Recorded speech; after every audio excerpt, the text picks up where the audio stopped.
cap rate. Yeah. Just traded it. I trade where you go.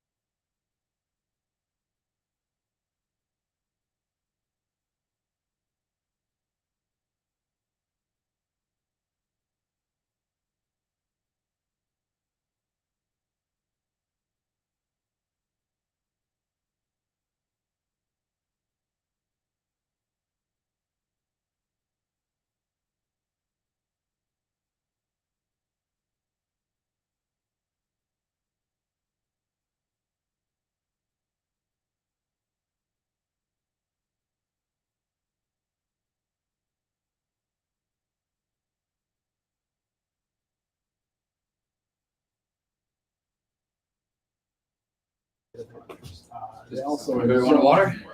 across the Water's street. out. Redid it. Yeah.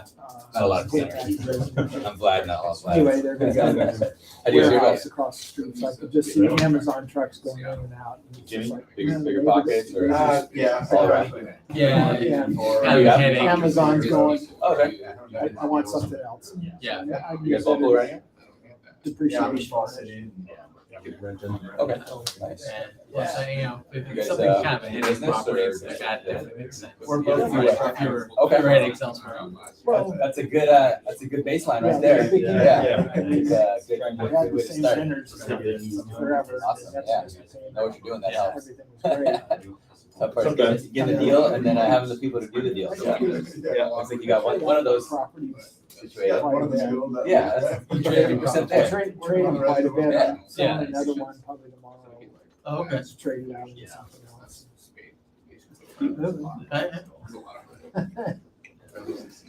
Kind of upgrade them. Yeah, absolutely. Absolutely. Welcome, I'm John. Tanner. Tanner, nice to meet you. Nice to meet you. Sean. So they hear you're impressed trying to fall sick. Joe is, I'm in Renton, bought a house about a year ago. Up north? Renton. Oh, Renton. Okay, I thought you said Renton. No, for some no, reason. that's okay. Yeah, that's what I said. Up north. Speaking of construction. Make some room. What's up, brother? Actually, you can grab John's seat right there. Okay. Go ahead. Class. Wow. Come on in, buddy. Yeah, we're gonna ask all the questions. Perfect. Fancy meeting you guys. No kidding. You too. Yeah, Yeah, no kidding. Everybody knows each other. Small world. Yeah, good to see you. In the construction game.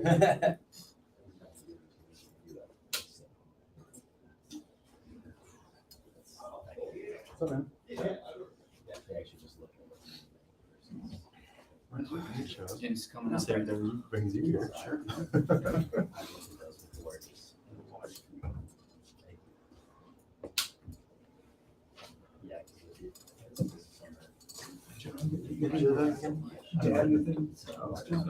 John. That's a pretty good home in the morning. You're John, right? I'm Sean. Sean. Good morning, I bet. Yeah. Did you start on that project? At least exploring designs and stuff? 5:30. I did preliminarily.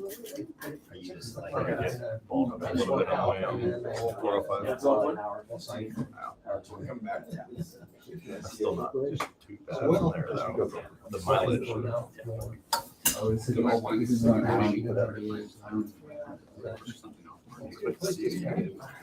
Good to make it. We both look at each other like.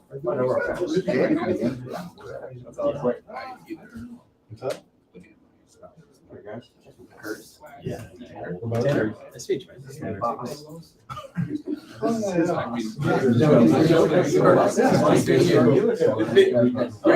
We were together on site today. No idea.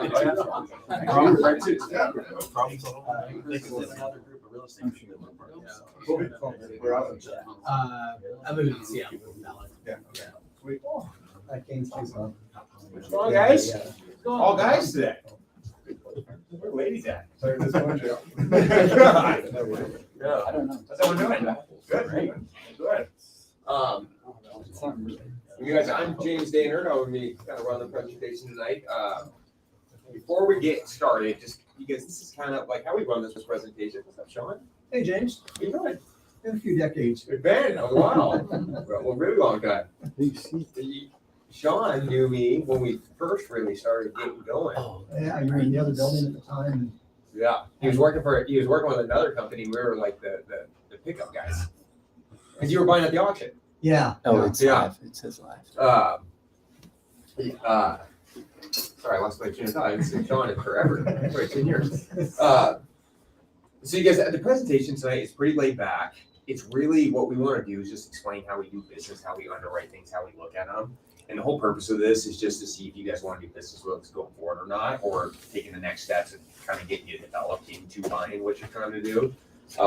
It's just not a salesy presentation. We're not gonna be like, hey guys, whip out your checkbooks and let's do something. This is all about just kind of explaining us, and then you guys as investors can make the decision whether you want to move forward or not. And then from here, what we would do is you guys have a survey in every one of your folders. We want you to fill that out.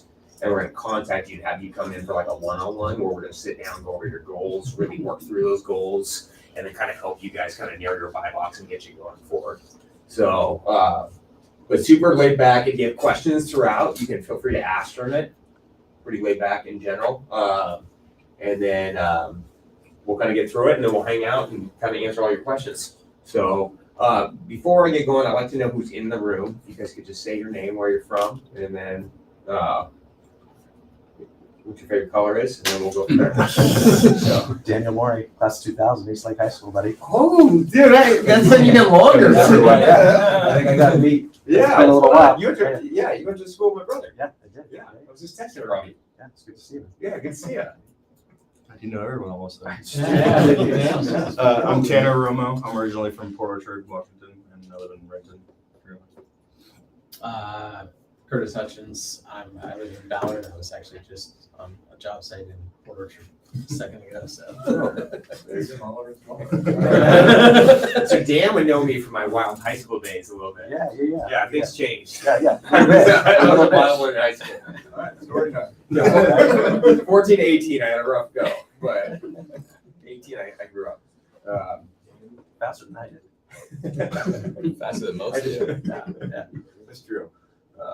Oh no, we talked about that. Yeah. Sean Mant, I live here in Bellevue and just looking to get back into real estate investment.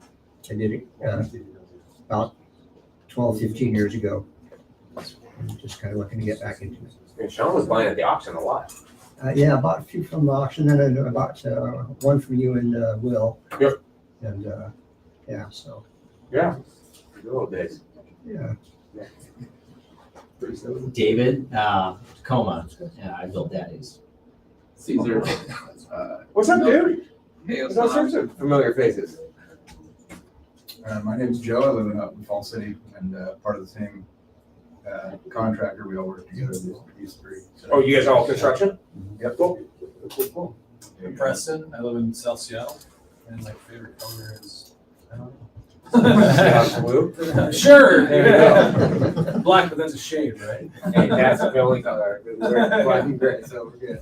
Alejandro Villanueva. I live in North Seattle, and yeah, my wife and I are looking to get into real estate investing. We did some bigger pocket type stuff in the past, but trying to start back over now. Oh, cool. Yeah. Cool. What kind of bigger pocket stuff?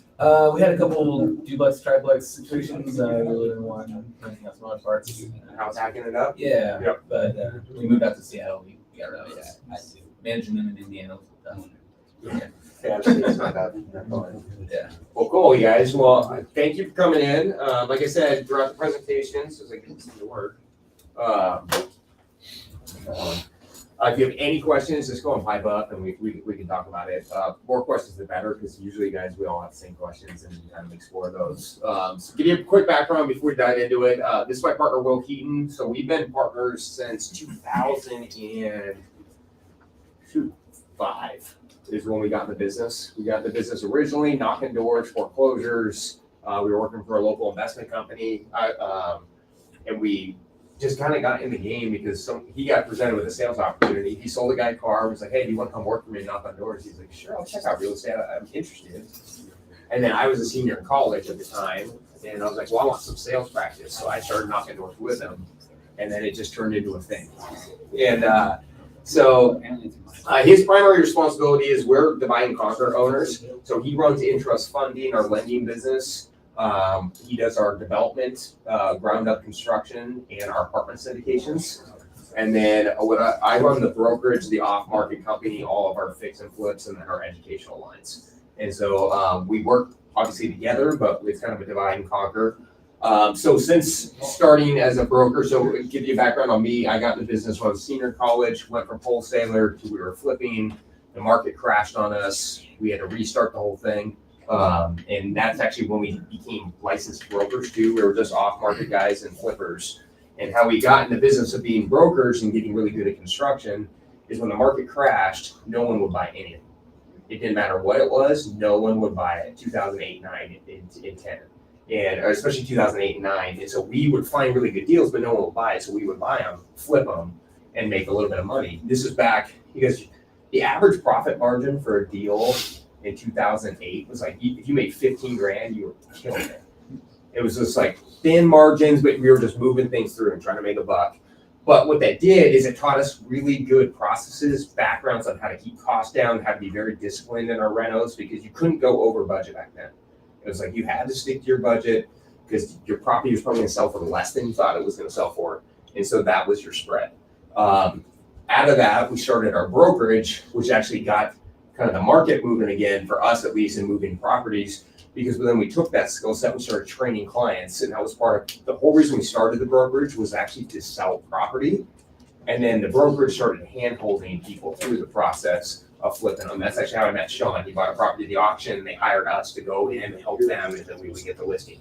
And so all of our businesses are built on a pretty high level of service to where, it's because that's how our company kind of took off the ground. It's like the only way we could get people to buy was to help them and do almost everything for them. And then we started training them later in the years to being self-sufficient investors. So many of our investors, we started with really hands-on, and now they're still investors with us today, and they have their own processes, their own teams. And so we kind of help them build their teams out at that point. So since starting the business though, we've done over 3,500 transactions with investors just like you. So that is all we do. We are not your traditional real estate brokerage. I don't show people houses. We sell math, we sell numbers, and we sell plans. And so we're really like a commercial real estate shop in a residential space. We've done over $1 billion in transaction, or $1 billion in sales with investor transactions, and then we've helped investors design and list over 1,500 homes. And so we have a very good background in construction, design, what sells, what doesn't sell, how to reduce costs to create that margin in there. So what do? So we source at our company, we source on and off market properties. We do not care where they come from. It's all about the margin. So we are writing offers weekly. We're probably writing 10 to 20 offers a week out. And then we're also writing 10 to 20 offers off market as well. So we have Heaton does the on market, and we have a company called Buck Buys Houses where we do direct to seller, cold calling, mailing, door knocking, and just trying to get more deal flow in. Once we find that lead, we then do the property analysis, which is going to run it to the highest and best use of the property. How do you maximize this deal? What is the strike price need to be? And then we work the numbers backwards so we know where it's a good investment. We'll talk about that more in a second. And then not only are we going to run highest and best use, then we're going to work with our clients all the way through the execution of the plan.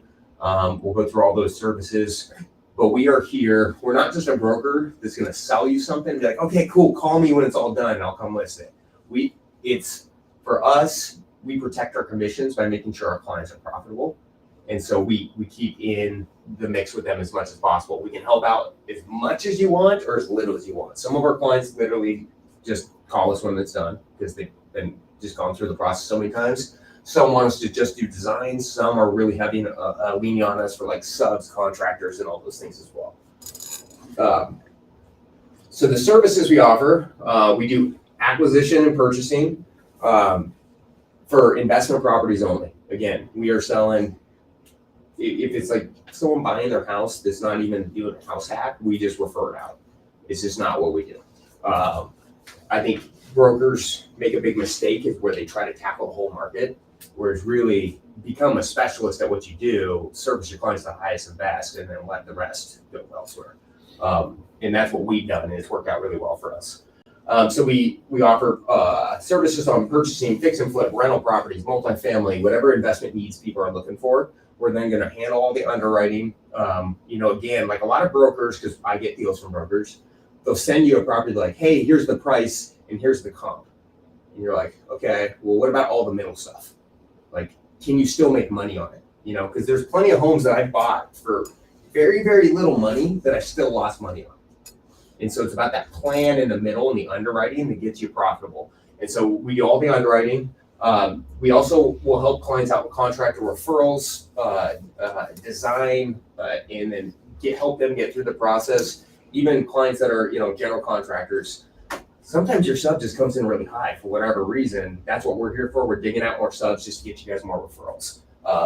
And then we're going to get you referrals to financing, which is Intrust Funding, our built-in hard money company. And then we have relationships with mortgage people, local banks, that we can get to you guys to do, depending on what plan you're doing. It depends on the deal you're buying. Like if you're buying a fix and flip, you want to close the card loan. It gets you construction loan, it closes quick, you're done there. If you're doing like a fix and flip with a daddy on the back, we want to get you set up with a different lender. They can get you different types of financing. So we're not just brokers, we're finance guys too. So we're going to be kind of working all the way through. If we refer you to any mortgage professional or banker, we get paid $0 on it. We are giving them to you guys because we know they do good business. They're going to get your loan done and they're not going to just jack you up on your rates or in your points and fees. And after we get your deal all funded, our listing team is a listing team on steroids. So all of our brokers are design trained. They know how to pick cabinets. They can do kitchen layouts. They can do tile. They can source material for you. And then they're going to help give you a design for the whole home. You don't have to use the design. You can throw it in the garbage, but we are going to give you one because we feel like that's the best style that's going to get you the highest and best for the property. So now we kind of talked about what we do. We're going to kind of dive into just getting started. I like to slow this down for a minute because, a lot of people come in here and they're just like, I want to buy a property, and they just go buy something. And that's great because you're taking action, except for sometimes you're jumping in the deep end too fast. And for us as investment guys and brokers, it's really important that we're putting people in the right position because if this thing goes bad, it can go really bad. I will tell, is anybody flipping over the last 9 months? Yeah, not that enjoyable, right? Especially if you bought something at the beginning of last spring. You were going to take a haircut. That was just the fact of what was going to happen. And you were really going to take a haircut if you weren't prepared for it.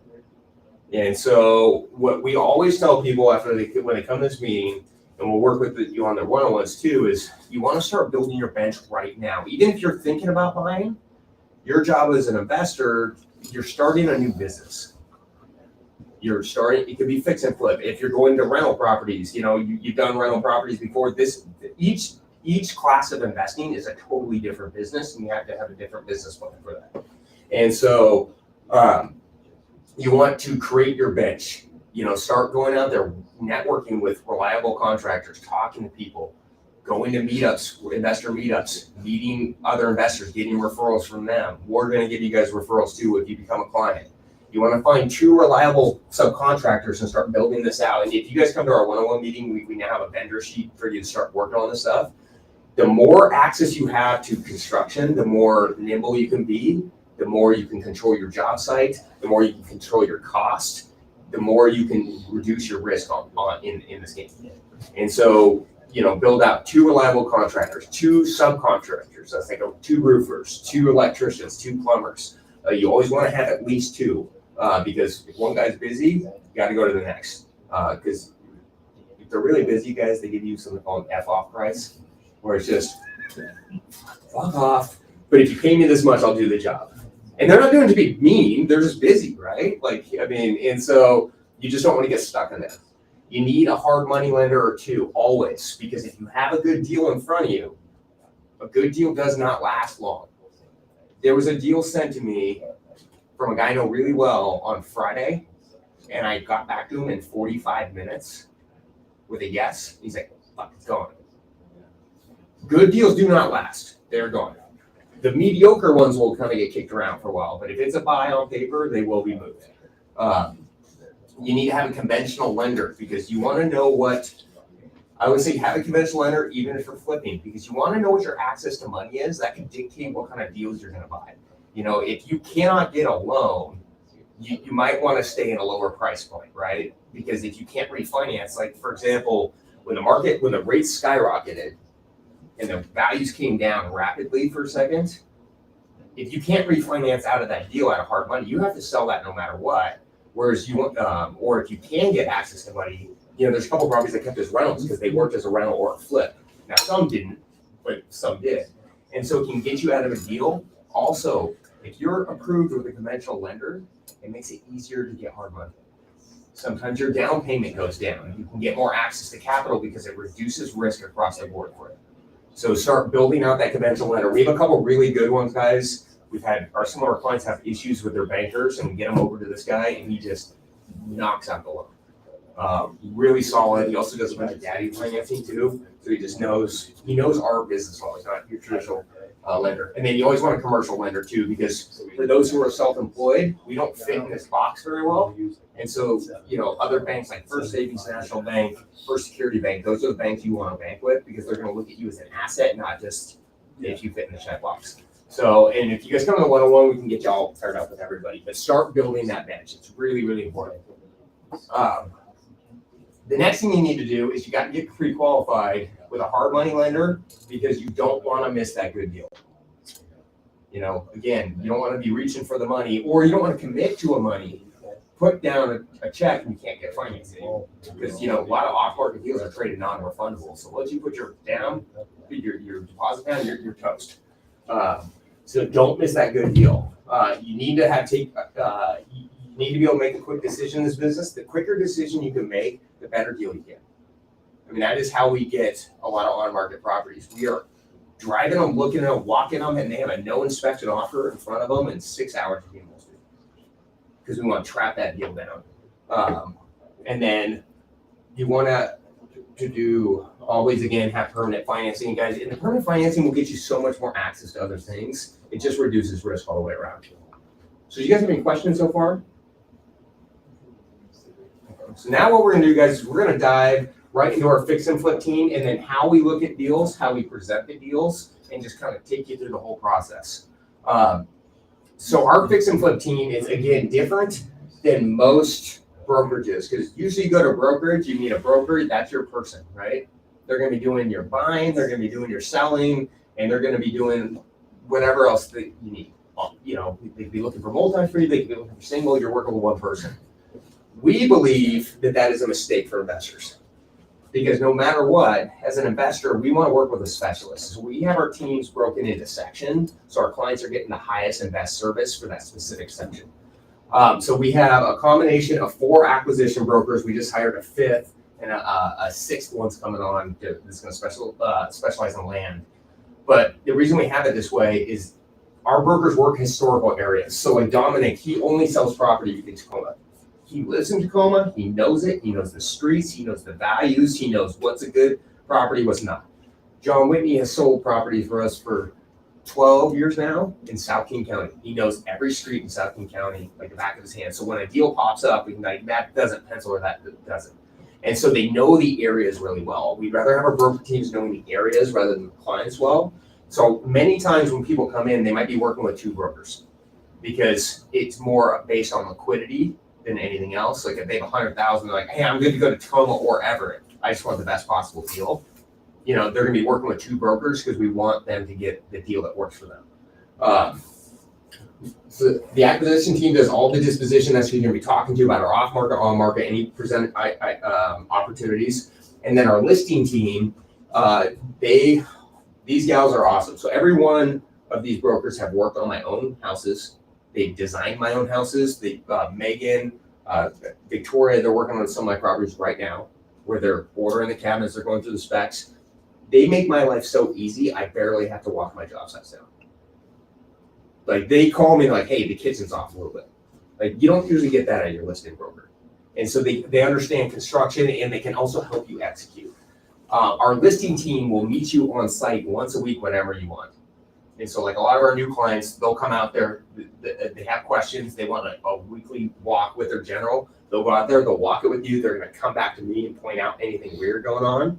And then they're also gonna control the contractor a little bit, because a lot of fix and flip contractors, they wanna do the design so they can manage their costs, but then sometimes your product doesn't quite look what it needs to. And so they're really like, no, that doesn't look good. We need to do it this way. So they can keep their hands or their eyes on it. In addition to, we have a full support staff, so we have 3 transaction coordinators. They'll be working with you all the way through with the paperwork, from purchase and listing at that point. It's constant communication, constant update. Carrie is our senior transaction coordinator. I can say without a doubt she's the best transaction coordinator in the state. She's a machine. So she's gonna get you anything you need, any question you need, she's gonna get handled, any paperwork questions. And then really what our big specialty is Ryan. So Ryan's been a project manager of mine for 12 years, actually longer than that, I think 13 years. He's ran my job site, he's running a couple of mine right now, he's helped me out with. And so what his role is he's the client service manager, he's the construction manager. He's not your project manager, or he's our construction resource manager. So he's out meeting with generals, subcontractors, interviewing them. He's psycho-stalking them, like the stuff we do to find resources. Like we sit outside Home Depot for 10 hours and literally grab any person that's coming out, and then we interview them, we vet them, we go to their job sites, check them out. We also backtrack permits on people, pull out different trades, because it's hard to find guys right now. And so that's what he's doing, is bringing in more resources for him at any time. He's also available for you guys to do those weekly job walks with the listing team. So he'll go out there if he sees something weird going on, or let's say you hire a general contractor and they say, hey, look, we opened this wall, it's all rotted, it's gonna be 10,000. He's gonna go out there and spot check that and go, is this really 10,000? Yes, we didn't know about this, but what is it? And then he's either gonna help you negotiate the price down or get you 2 more bids to bring that price down. And so he's there to kind of check and just monitor and help you guys out. Any questions on the team so far? Yeah. In this, we're going to dive into a deal, but what we always tell people is we want the Heaton Dainard advantage is we don't just want to find you a good deal. We want to give you all the tools and extensive resources to guide you from start to finish, and we want to build you into an investor to where you're so self-sufficient. Our goal is to take anybody that's new and get them so groomed they become the easiest client for us going forward.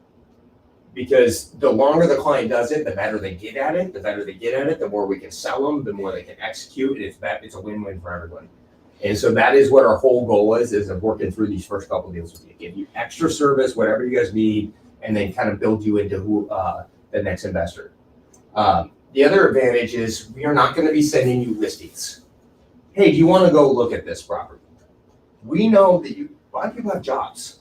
They have families. They have life. They don't want to stop what they're doing at 4:30 in the afternoon and drive down to Tacoma 2 hours of traffic to look at some house. Is someone just smoke them on the price anyways? It's a waste of time. So we want to save you guys time. So everything, how we sell everything is we contract it first because we already know where the margins need to be. The other reason we do that is because we don't have time to wait on clients sometimes, because time is of the essence and we want to get that number out.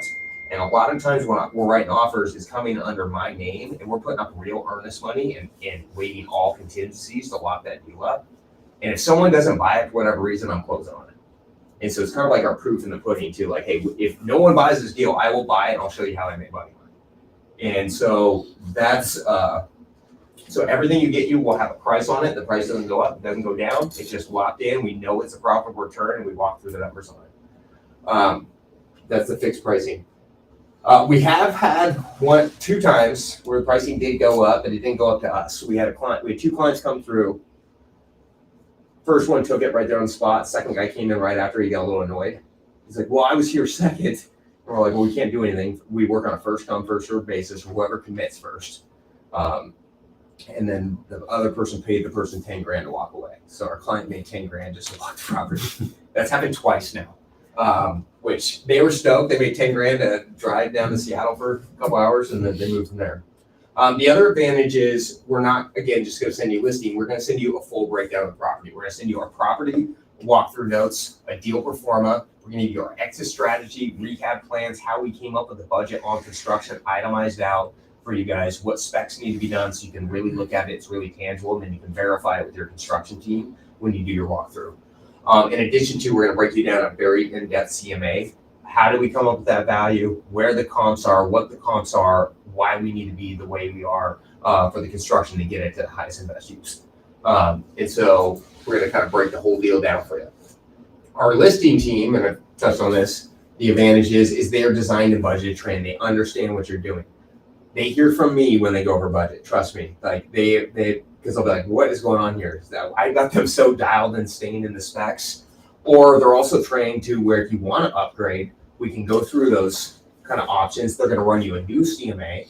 We'll run you new numbers because some of our clients go, hey, we like your plan, but we're going to actually do it this way. And then we'll re-perform the deal. Or when we give them their up-to-date market updates, let's say we said, hey, just do like-for-like renovation on this. But then 2 houses pop up and they sell for 50 grand more that had an extra bathroom in it. They're going to see that, come and call you and be like, stop the project real quick. If you can add a bathroom, we might be able to increase to 50 grand. Let me come out there and look at it, and we can kind of see what's going on there. So they're going to update you throughout the project. So that's the problem with brokers a lot. They'll give you numbers in the front, in the back, but the numbers all change in the middle. Like when rates skyrocketed, we were calling clients like, hey, we got to meet with you. We got to get your specs down. We got to get your pricing down. And so we were swapping out flooring, cabinets, tile, just to get their costs down because we knew it wasn't going to sell for the same. And so that's really important to stay up to date. They're going to do monthly or weekly job site walks with you whenever you guys want. If you guys go on vacation, you can call them and they'll go out there and take photos for you. So they're at your service. Comes the listing, client listing manager that we talked about. And again, they're going to be doing updated CMAs and comparables for you whenever you want. So now we covered the team, we're going to kind of just jump into how we sell properties, what it looks like, and then what our processes are. So if you decide to move forward, and again, you guys, if you want to move forward, you got to fill out that survey because we don't want to bug you if you don't. And then we'll get you in for a one-on-one. If you are experienced, you're like, I don't really need to do one, I just want deal flow. We'll get you signed up. The brokers will all call you, chat with you, and then we'll get you going. You're going to be delivered properties in kind of 2 different ways. Either it's going to be a phone call with an email, because, you know, for us, when we talk to you, we really like to understand your buy box. So we're not going to be just sending you every deal. And then you're going to get 2 ways, either an Outlook message with the same information or the fancier template version, which this is. First thing you're going to get in the email is just general synopsis of what the property is, where it is, what the location is, why we like it, whether it needs a lot of work or not. That's just kind of the opening paragraph. Then it's going to break into the core metrics of the deal. So the core metrics is the client can pay $410,000 for this house. We had a budget of $130,000 for the renovation. Then we had a value of $699 with an estimated profit before leverage at $100 grand. So this is kind of your block to look at that and go, okay, that fits inside my budget, or I like those numbers. This is something that's going to work for me. Let's move on to the next one. Then we're going to bullet point out just roughly of what needs to happen. We will be very explicit on this because, again, we pride ourselves on not wasting time. It's, we don't want you driving out to Tacoma unless it works for you. So this will give you a bullet point of what needs to happen, and then it's going to break down the comps real quick for you. So this is kind of the rough synopsis. And then from here, you'll click these links and it's going to pull up the back end that explains this. So the first thing you do is click on the photos. So this house, when we got it, actually wasn't that bad for like a 1900s house. Had a decent roof on it. Half the windows were vinyl, or more than that half. It was more like an estate grandma's house than it was like a trash house. But as you can see, we still had a good budget because it just had old wiring throughout. It had the plumbing was old. We had reconfigured it. We wanted to open up the kitchen. It just needed a general update. All the mechanicals needed to be hit.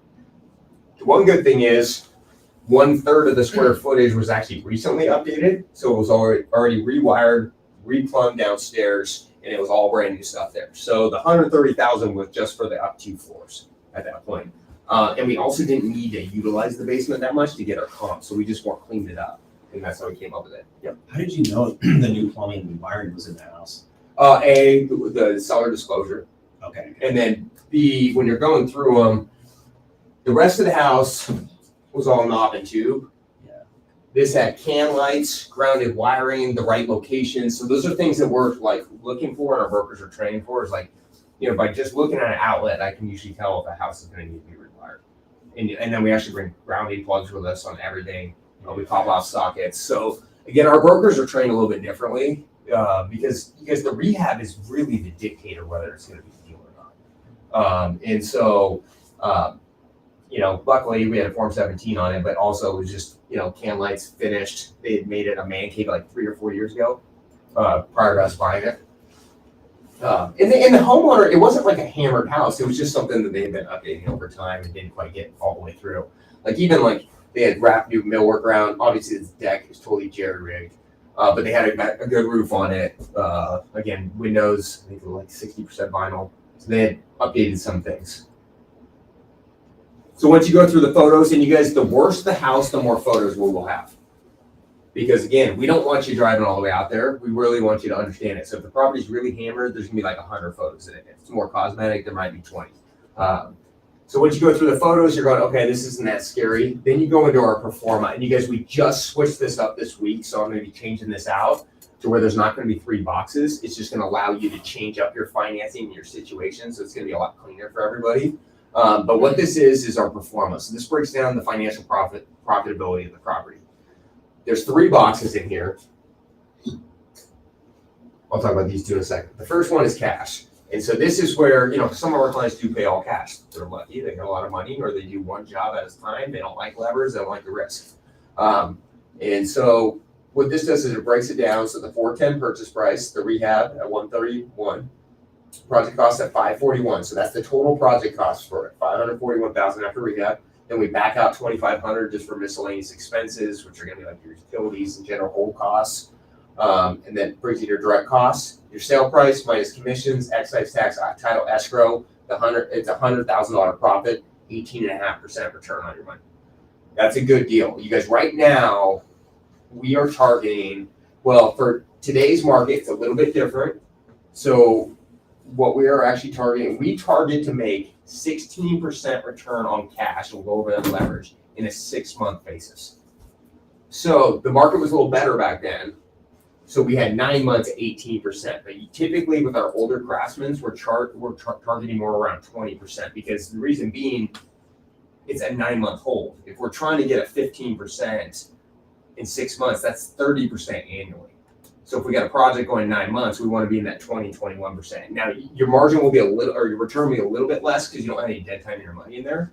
But so the longer the deal, the higher the margin will go for. Then this breaks down the construction loan, which it has already been approved with Intrust funding. Typically, Intrust funding is going to be anywhere between 15 and 25% down, depending on who you are as a client. What the project is. If it's more of like a cosmetic deal, we need to be more 20. Some people want to buy just the base hit clean deals where they can make 15, 20 grand, but they're so easy and they don't want the risk of anything else. Most of our clients like to pay margin deals, but this breaks down the construction product. So what the construction product is Intrust funding takes the purchase price, the rehab, they lump it into one, and then you're going to bring anywhere between 15 and 25%. Mostly times you guys can be right at 20. You're going to bring your down payment 20, and they're going to finance you back 100% of the fix out. The Intrust funding is going to come talk after me, but the big advantage of Intrust funding is they advance your draw of day one. Most construction lenders will finance you in their construction, then you have to do the work, get reimbursed, right? And it's a slow process because they're using third parties at that point. Intrust funding, so the day you close, is going to give you roughly 20% of the 130 the day after funding to get you moving. We want you guys to get the project going. And so it's a little bit different than most hard money lenders. It also kind of helps your down payment at that point. That's sometimes why we're asking for 20%, because we're also advancing your money right back that next day. So this calculates the 410 purchase, the rehab, total project costs had a down payment of $135,000 for there. The client was getting $130,000 back of the 135, so they don't have any money out of their pocket for the construction. And so like on this scenario, the client would come bring 135 in, they're getting a check for 35 grand back the next day to get going. So their true down payment's more like 15%. It's just the way we do it for security purposes. Your loan basis then is at 405,000. The calculator then calculates all the points and rates during that time. So all your cold costs. So 37,000 was 9 months of hold time on that. The points were all based on the loan balance right there. So we calculate all your lending costs here. This gives you your total direct cost of 594. We back up the same sale cost, and the profit went down to 50 grand. The big difference is in this scenario, you got to come up with 545,000 to do the deal. This one, you're coming up with 175,000. And not only that, your return goes up dramatically. So as investors, it's our money, it's our job to get the most velocity on your money. That is how we built our whole business. Is, you know, especially back after 2008, we didn't have a whole lot of money. We got smacked really good in 2008. It was just about growing that pot as fast as we could, because the more money we had, the bigger deals we could do. The more deals we could do, the bigger deals we do, the more margin, and then we started growing it that way. And so it's all about your return on investment. So at 18%, that's a great return, but now if you're using leverage, you're getting 28% on your money. And not only are you getting 28%, if you have, let's say you have this 500 grand and you have the construction resources, you can do this deal 3 times over and you're making 150,000 with the same amount of money or less than you would with the regular. So it's all about that time value of money, working your money, bringing it back. You know, and you guys, as you start new, the advantage of, you know, the cosmetic flips have less profit, but their returns are really good because a lot of times you're getting your money back in 4 months. You know, 4 to 5 months, you're just turning. So like when we started with base hit cosmetics, we'd get our money back and then it grew, and then we got into bigger projects from there. And then the last one, which one almost nobody does because it's all about leverage, is where interest funding will just a straight 15, sometimes 10 too, depending on the deal. Because Kyle, you guys will do 10% down at the fund and the rehab out, and the LTV is fine, right? It's A little trickier right now. case. Was that? Super case by case of 10. Yeah, case by case. But a lot of times it'll be like 15% 15 pretty down. much all the time on standard. Was that? Pretty much 15 all the time on standard.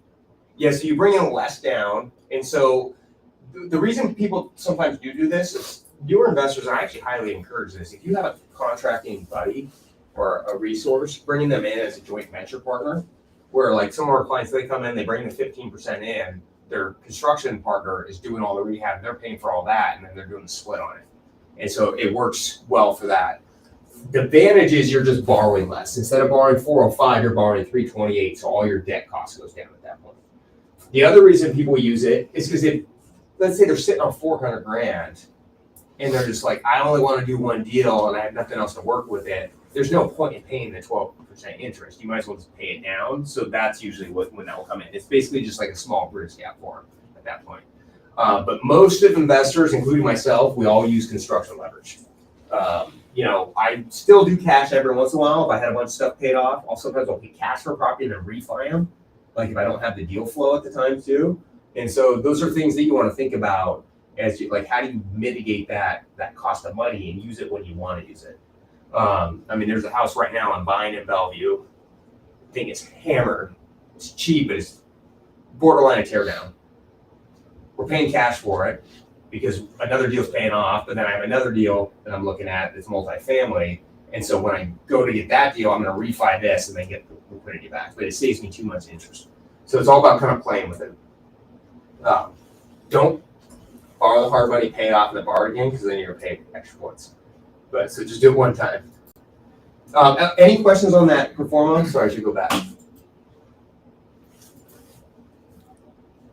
Any question? Yep.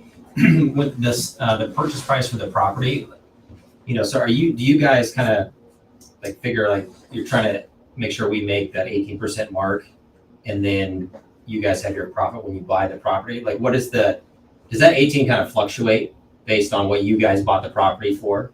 You know, if there's more spread, you share the spread, or is it kind of like whatever you get a property for, you're always going to set it up to where we'll make, 18% or whatever it needs to be? That is actually a really good question. So you guys, we've been wholesaling for a really long time.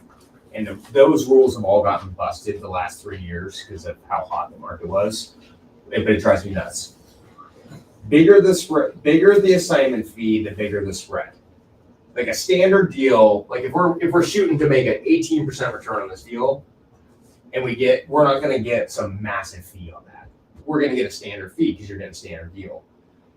The better the deal, the bigger the fee. And I have a story about that too. So like we paid a guy $350,000 in the assignment fee one time. And I would have paid him $5 because it was he got us an apartment building. He planned and permitted 6 townhomes off, or it was ready. The parking lot could be carved off for 6 townhomes. So we were able to buy 6 townhomes and then cash flow the apartment building when we're all said and done at like 22% because of the basis. He got a big fee because he put together the whole package and put it together. But he also left us a lot of meat on the bone. Like I said, I would have paid him more. Now I would have been happy I was paying him $500,000. But at the end of the day, but yeah. So if we have a bigger fee in there, the bigger the spread. So I would say our baseline is always going to be that 15 to 16 months, that 15 to 16% in today's market. When the market was hotter, we were actually down at 12 to 13% because it was just you couldn't get a deal done at that time. And so it's those are the margins that we're kind of setting. As investors, and we'll talk about this in your one-on-one, you want to set your own margins though, and then we're going to look at those and go, okay, based on these margins, we think you should be in these locations. Because each area does have a little bit of different return. In Tacoma, you're going to get a little bit higher cash-on-cash return because the profit's smaller on those deals, and there's less cash going in. Like a lot of times in Tacoma, we're selling stuff for like 275 to 300 grand. You got to come up with 40, 50 grand, and the profit margin's going to be 30, so your return's better. The profit's smaller. And so it does fluctuate a little bit based on location and fee size. So, but I mean, most of our fees are pretty standard. If we get a screaming deal, then the client's going to get a screaming deal. So, but yeah, that is the golden rule that's gotten broken. Yeah, wholesalers have gotten pretty greedy. They can't supply and demand thing, and now they're figuring out that they can't move stuff like they used to. There's got to be meat on the bone.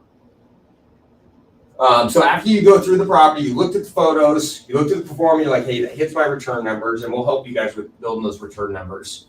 Like today, you guys with leverage, we're targeting about 30 to 35% cash on cash. That's, because that deal was from right before that the market ticked down. You'll see too, because it did a lot better, or the rates skyrocketed up. But that's going to be pretty in there. The big fixers, like those are going to be looking at like 50 to 55%. So if you guys want to go in and get those big if you have a construction skill set right now, old houses in Seattle, no one is really touching them except for us. The buys are good. Because the reason being, they're pain in the ass. They're old. You need to retrofit them. The city takes forever to permit things. You got to deal with neighbors down there. But the margins have doubled basically. And so homes that we were paying like $800-900 grand for, we're buying for $650 now. But they need work.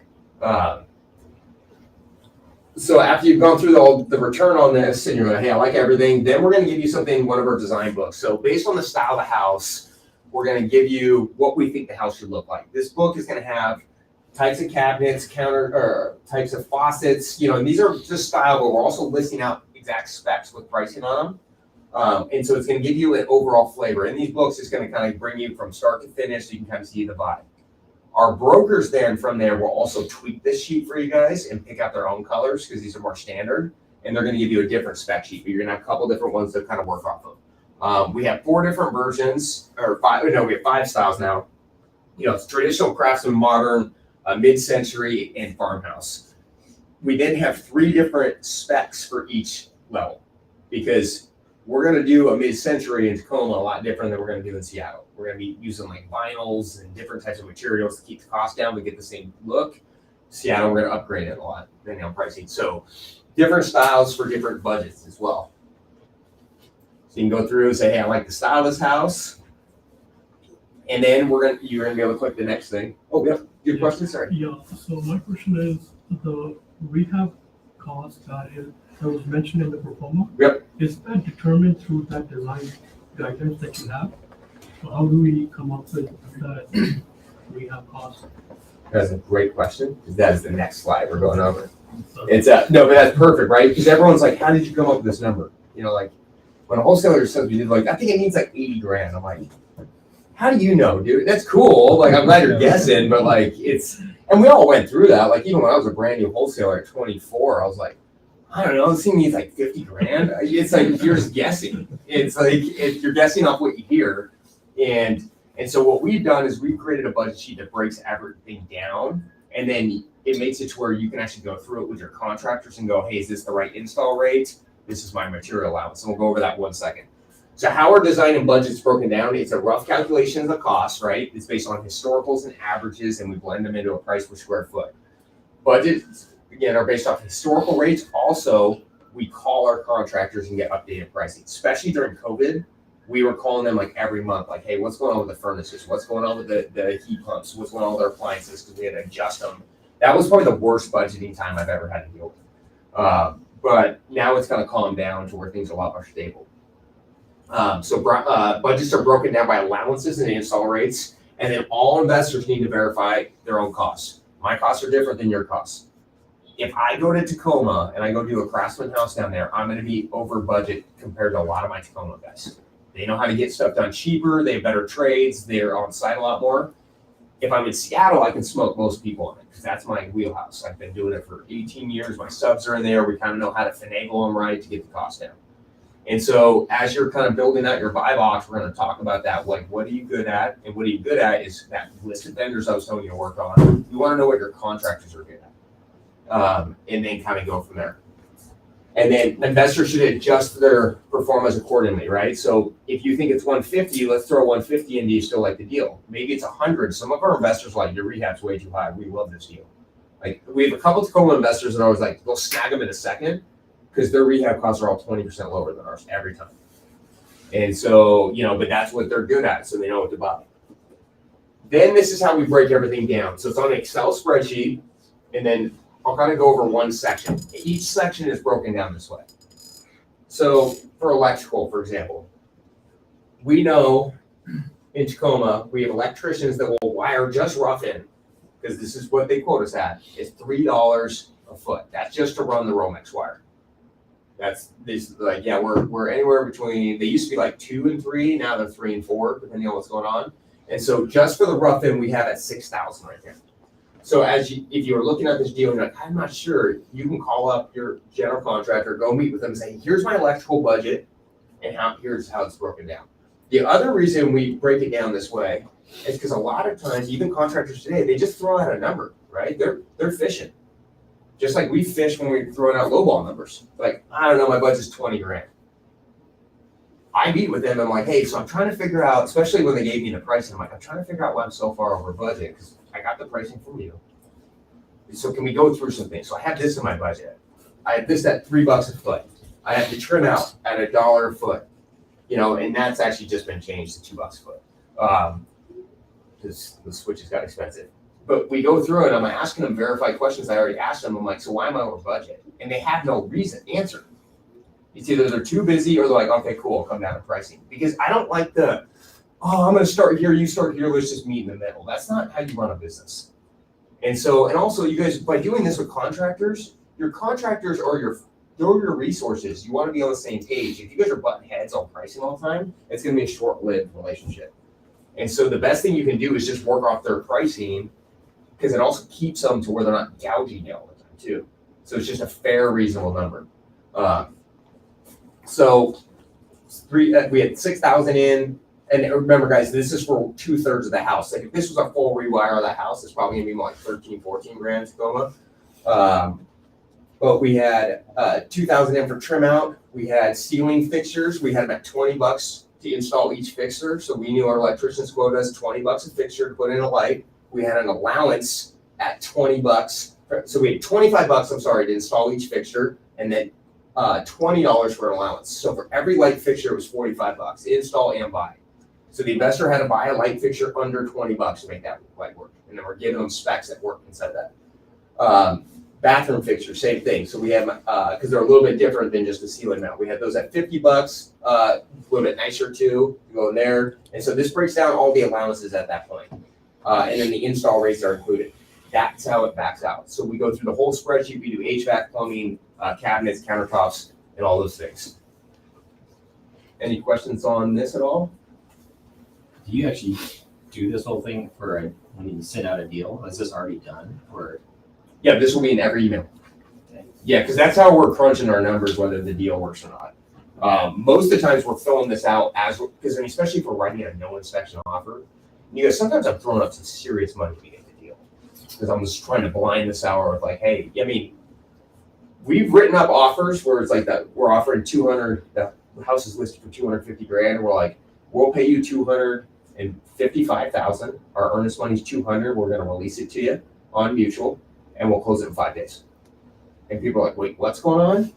It's just because for us, we just want to trap that deal. And so we run all this stuff even before we're contracting it because we want to know those numbers really well. Any more questions on this? And you have it dialed in, it just kind of varies location and market. Like where cost of materials and things go. And and based on your location, Tacoma, Seattle, like you said. So that's kind of a sheet that just gets filled in when you're underwriting the deal. Yeah, so we have 4 different versions of this with different allowance specs. So like we have our luxury one. So like our kitchen cabinets and countertops are 25,000. Our basic ones are at 9. And so as we're walking through based on price points of what we're looking for, and also it's whatever's in the pictures. Like even if we're selling a house in Tacoma, let's say it's 399,000, but the comp that we have has, because sometimes people just trick things out. We still have to match that. And so we go through picture by picture. We're looking at the finish quality, what's in it, and then we select the sheet. The rates for install don't change that much, but the allowances change a lot. Gotcha. You know, so like appliances would be like 25,000 in a nicer house. They'll be like 3,500 together. Right. Yep. Yeah, so we make those adjustments. Gotcha. And then, so we have 4 different versions of this. And I'm making this new cool one right now. It's going to be, I'm working on it. It's more complex than I thought, but where it's going to have an allowance page for the investor in there too. So then they can be like, well, I want to upgrade these things. And they can, all the allowances will be listed and they can just put them in. It'll auto kick it all in. We're always trying to come up with like better tools for us for underwriting and for you guys too. Like, you know, and then you guys will have access to this. It's in the Excel spreadsheet, so you can mess with it too. You're like, hey, my guy doesn't charge $25. He charges $50. It's always like, then you can change it and you can see what the numbers will do. So it's a pretty cool interactive tool. You have 4 different versions for each of the regions, James. So like one for Pierce, one for King, and one for Snohomish. So you have 12, or is it not like that? Well, we have 4 different pricing based on the comps. We select the pricing based on the finishes that we're using for the comps. And so it's not really per region.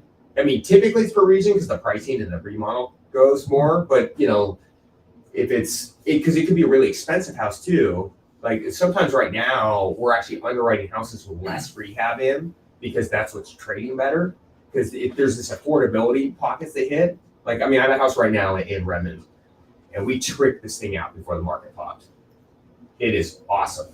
The problem is it's just priced heavy, and stuff that's like 200 grand below is selling below us, but we have 500 grand in upgrades over them. It's like that much nicer, but it's just capping right there. And so like on that property, we'd actually probably not use the high end next time. We'd use a mid grade because that's what's traded. So we use more of the comps and what's in the comps and then pick the sheet off that. But typically, yes, the more expensive, the higher the allowance at that point. So, and then the design books all match up with those allowances. So for like the different style of home, basically at that point. And then after you look at the budget, you're saying, yes, that looks good, or no, it doesn't. Then we're going to break down the comparables. So you guys, we will always send you 2 to 3 comparables in the area. We're going to use very tight radiuses. Okay. For us, it's very important we hit that number because we have to sell the property when it's all said and done.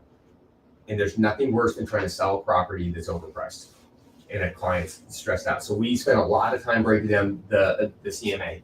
When you get through this, you're going to get a CMA version, then you're going to copy all the comps. You're going to be able to go through either one of the photos, the location, where it was, how close it was to the property, and see what the finishes were at this point. We came up with a value of $699 on this one because this one was actually really dated. It was a historical house. It had like more splashed in updates, but it had like old wood windows. It had older siding. It was more of like a cleaned up homeowner house. And then this one was a little bit nicer that sold for 702. So we came up with the 699 value. Now, once this all said and done, and the reason we picked this house is this client actually lives in Ecuador, and she has a general contractor in Tacoma, and our broker literally went to this house every week for her. It was a long drive for her, and she picked out everything for her. So our client came to this house one time in the middle of the project. She didn't go there in the beginning. She didn't go there in the end. It was just like, she's like, well, I got my construction team. They're getting stuff done, and Megan's going to design the whole thing, so what do I care? And so, she still has to pay the contractors or talk to them, but, the design went in. So we ended up redoing all the siding, replaced the windows that were needed. The roof is good. Color turned out good. And then this is what the house ended up looking like. We opened up all the walls. And these are like the adjustments we make in specs to keep the cost down. This is a house in Tacoma, $700,000. It's got really nice tinsel everywhere, but then we went with like a $2.25 floor. So those are the things that we're looking at because the comps kind of justify that. So just swapping those things out, kitchen looked pretty good. Budget appliances. It's very cohesive. And again, so our client didn't pick one thing on this. And then you can see what we did in the basement. We actually have not touched a whole lot. We just painted it out, cleaned it up, took a little bit of the paneling off, called it good to keep costs down. So then what happened on the deal? All right, so client paid $410 for it, $130. Target price was $699 to $720. And then you guys a lot of times will throw a range on it too, and the flip cap will always be on the low range. So and then what happened? So it went up for sale. They had a good time. It got bid up to $800,000. Their net profit ended up being $71,000, which was a 45% cash on cash return. So good, solid deal. Other deals that have sold recently, and you guys, the reason we put these up is because we like to see how the margins change up a little bit. This was more of a standard deal in Shoreline. It was $285. This is wrong, actually. You guys, the client upgraded this, and so this is one where she shredded her and went for a higher price point. She went to $130 and then sold it for $850.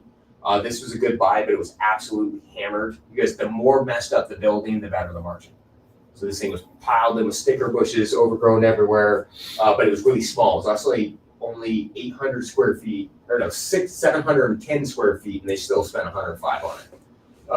So they paid $380, 105 in, sold it for $650. This is a Craftsman deal. These are the ones that have a little bit better margin in them. Like right now, guys, I could probably get this kind of margin with at 800, 750 rather than 850.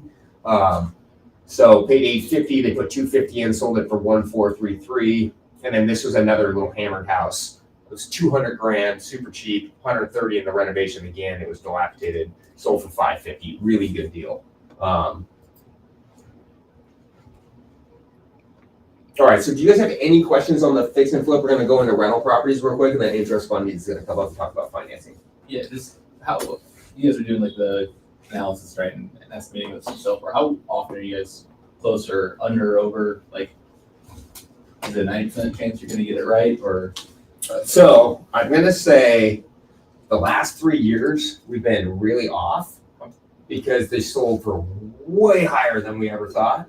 And then the last 12 months when the rates skyrocketed up, we were off by 15%. But that's, you can't raise money by 45% in the quickest time period without breaking some stuff. And that's what happened. Prior to the COVID years, a stat that we love talking about was we sold every property at 98.3% on average of original list price. So we were really, really accurate. So today, I actually like this market better. It's stable. You can run your numbers. We're basically hitting all the numbers.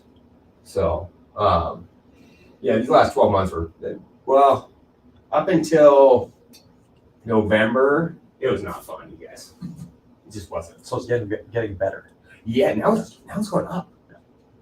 Which, we're not factoring that into the deals, but there's definitely been, Bellevue's rebounded quite a bit. It depends on the pocket. Expensive, still kind of sitting, but the stuff because there was homes that went from 1.5 down to 1.1 real fast, and now those are all back up to 1.3, 1.4. And so the ones that overcorrected have came back up. Yeah. Seattle's selling well. And it comes down to, guys, right now, just having a property that doesn't have a lot of weird stuff about it. If you have a good house that's been renovated nice on a decent street, and there's no inventory, people are going to buy it. And there's enough money in the market. You know, I think our last East Side property, we had 22 people through the first weekend. That's a lot of bodies looking. And so for us, we're going, and that's the one thing is we have a really good gauge on that because we have listings all over King, Snohomish, and Pierce County. So we know where the bodies and traffic are. And so we started hitting the East Side really hard again because the East Side got beat up the worst for that drop just because it's the buyer demographic there. They're like smart tech people, they overthink things, and so everybody froze for a minute. And then so it overcorrected, but as soon as we saw the bodies, we started getting really aggressive back in there, and it's been working well. So yeah, it's all about tracking those trends. Yep. So I'm gonna be interested in properties with DADU potential. Do you have performance yet for figuring the DADU in the deal? Oh, I got the ultimate performa. Okay. It's coming out. Yeah, it's actually just got finished. Yeah, we just rebuilt all of our performas, and you guys will get all these when you come in the 101. We're actually building something just a drop box we can get it off to people too. So it's gonna have a flip calc in it that doesn't have 3 boxes. You can just mess with your financing right on there. We have a BRRRR calculator. We have our commercial multifamily calculator we always have. Then we have a DADU calc where you can play with it and go, I want to sell this one, keep this one, put it in the rent. It's like a hybrid where you can sell it all, you can keep one, you can play with which one you want to keep with in the cash flow position. And then we have a 1031 calc. You guys can load in your portfolio and mess around to see if you want to trade them out too. So yeah, that it just got wrapped up. It was a little bit harder than I thought to make, but it's looking good. All right, now we talked about fix and flip. We're going to go over long-term wealth. So one thing I can tell you guys is I wish I kept a lot of houses in 2009 and 10. I needed to sell them so I could make money to keep going, but I would definitely be retired if I kept half the houses I flipped during that time because we were paying nothing for homes. Like we would buy homes in Skyway for $80,000. Now they're worth $550,000, and it just. Keeping them is part of that is where you're going to make your wealth. Flipping is to build cash, pay for a little bit of your lifestyle, but the best thing you can do is save your return, put a section towards rental properties. That's what we did from 2008 till today, is we take 20% of our profit, goes right back into holdings. It's just a rolling, nonstop, goes back in. That is built up, you know, in 2008, we got down to 7 rental properties, and now we have almost 1,000 doors. So it works. And it's about buying those things. And if you guys get better at construction, better and better, you're going to get yourself into the rental properties. It's going to have huge impact because you can buy them, renovate them, increase the margin dramatically, the value, and keep them and let them grow in cash flow. But what we sell, we only sell stuff that we buy. That is one thing that we pride ourselves in our shop. If we don't do it, if we don't do the plan, we don't sell it. So we single family homes, multifamily, rooming houses. We own a ton of rooming houses in Seattle. We do sell some commercial. There is a huge opportunity coming in the market for commercial. The problem is you're going to need a shit ton of cash because banks are going to want to lend on it. So, but that is a big thing coming their way. Vacation rentals. I don't advocate people ever buy vacation rentals as just a rental because that was a trend and they're getting smoked right now. But I have owned them in Suncadia and other destination places. They're good things when you have it in the right area. Actually, my Suncadia one did amazing for me. And then I sold it. I probably should kept that one too. But I have a problem keeping 1031 and things around. And then also we do syndicating if you want to be more passive and you can mess with us in one of the deals. But you need to be accredited. So why holdings? You get tax benefits, depreciation, cost segregation, right? I use the cost segregation to drive down my taxes every year. This last year, I threw it in December. I threw chunks of money into 2 different syndications that we were doing as the investor just to get the write-off. Because I was like, crap, I'm going to owe so much in taxes. I got to drive it down. So it's a good way to limit your liability. Another thing is, if you keep them for a year, I do 1 year. Sometimes I do 1 year rentals that I flip. like the burr style properties, because if I sell it there, it's a long-term gain, not a short-term. And so it saves you 10-15% right off the top that you're just putting back in your pocket. You do get tax plus as well. It's a great hedge against inflation right now. I personally am looking to go buy more rentals because I do not believe in the dollar right now, and I'm a little worried about it. So I want assets. It gives you passive income, and that's what's going to get you to financial freedom. Yes, flipping is great for building cash, but the problem is you got to operate it, and it's a tough business. And I don't want to do it until I'm 80. So I've already done enough houses. So other specialties and resources that we have, 1031 exchange. If you guys own rental property, we'll sit down, go through your whole portfolio, see if it's a good thing to trade out, if it's not. Again, how we've also got to those 1,000 doors is by doing 1031 exchanging at the right time. Self-directed IRAs and 401k purchasing. If you have any of that, you want some referrals, we can get you set up for that. We flip homes at our 401ks. That's been great. We let money out of our 401ks, hard money. It's definitely grew my 401k substantially faster than anything else. Opportunity zones, which are tax benefits if you buy in the right area. Seller database for additional opportunities. So we have an off-market company. We have a bunch of leads from sellers that are, for example, if you're looking for dad who's in Tacoma, we can go through, we maybe underwrote a bunch of homes for just flipping, but we can go through that list and like, okay, look, this one's actually got a big corner and alley access. We can put a dad on. So we have different product that we can go through and look for specialty things. We're really experienced in leverage and structure. You guys, leverage is the key to building out your rental portfolio. Because the problem with, if you don't use leverage correctly, you end up leaving too much cash in all these deals and you burn up your cash and then you're just on the sidelines. And so by getting your cash back and working it, that's how you build a portfolio and keep it building. And then also, we just launched this in the last 9 months. Our clients have been begging us to do property management. I hate property management because we already have all those doors, but we did start doing it. Jennifer Hacker, our multifamily broker, runs shop on that. She's amazing. She runs all my own personal rentals too. It costs you 7%. It's cheap. So our goal is we're going to keep it cheap, and then when you do sell it, you think of us to list it later. So, but 7%, I don't think you're going to find a better deal from a shop unless you're doing like a one-man shop. Sometimes you can get down to 6. We were 5 until labor market crushed our costs. We just had to bring it up. So who is our long-term wealth team? So myself and Jennifer Hacker work on most of the rental acquisitions, multifamily, single family. The fix and flip brokers will also bring us kind of single family that are burr style, because you guys really flip it as a burr. You need the margin to make it a burr, and so they kind of work both ways. Jen's worked for us 4 years. She's amazing. She runs all my rental properties. Our short-term financing partner is Intrust funding. Kyle. The reason you need that is if you want to get a burr property, it's going to need a construction loan and then refi it out.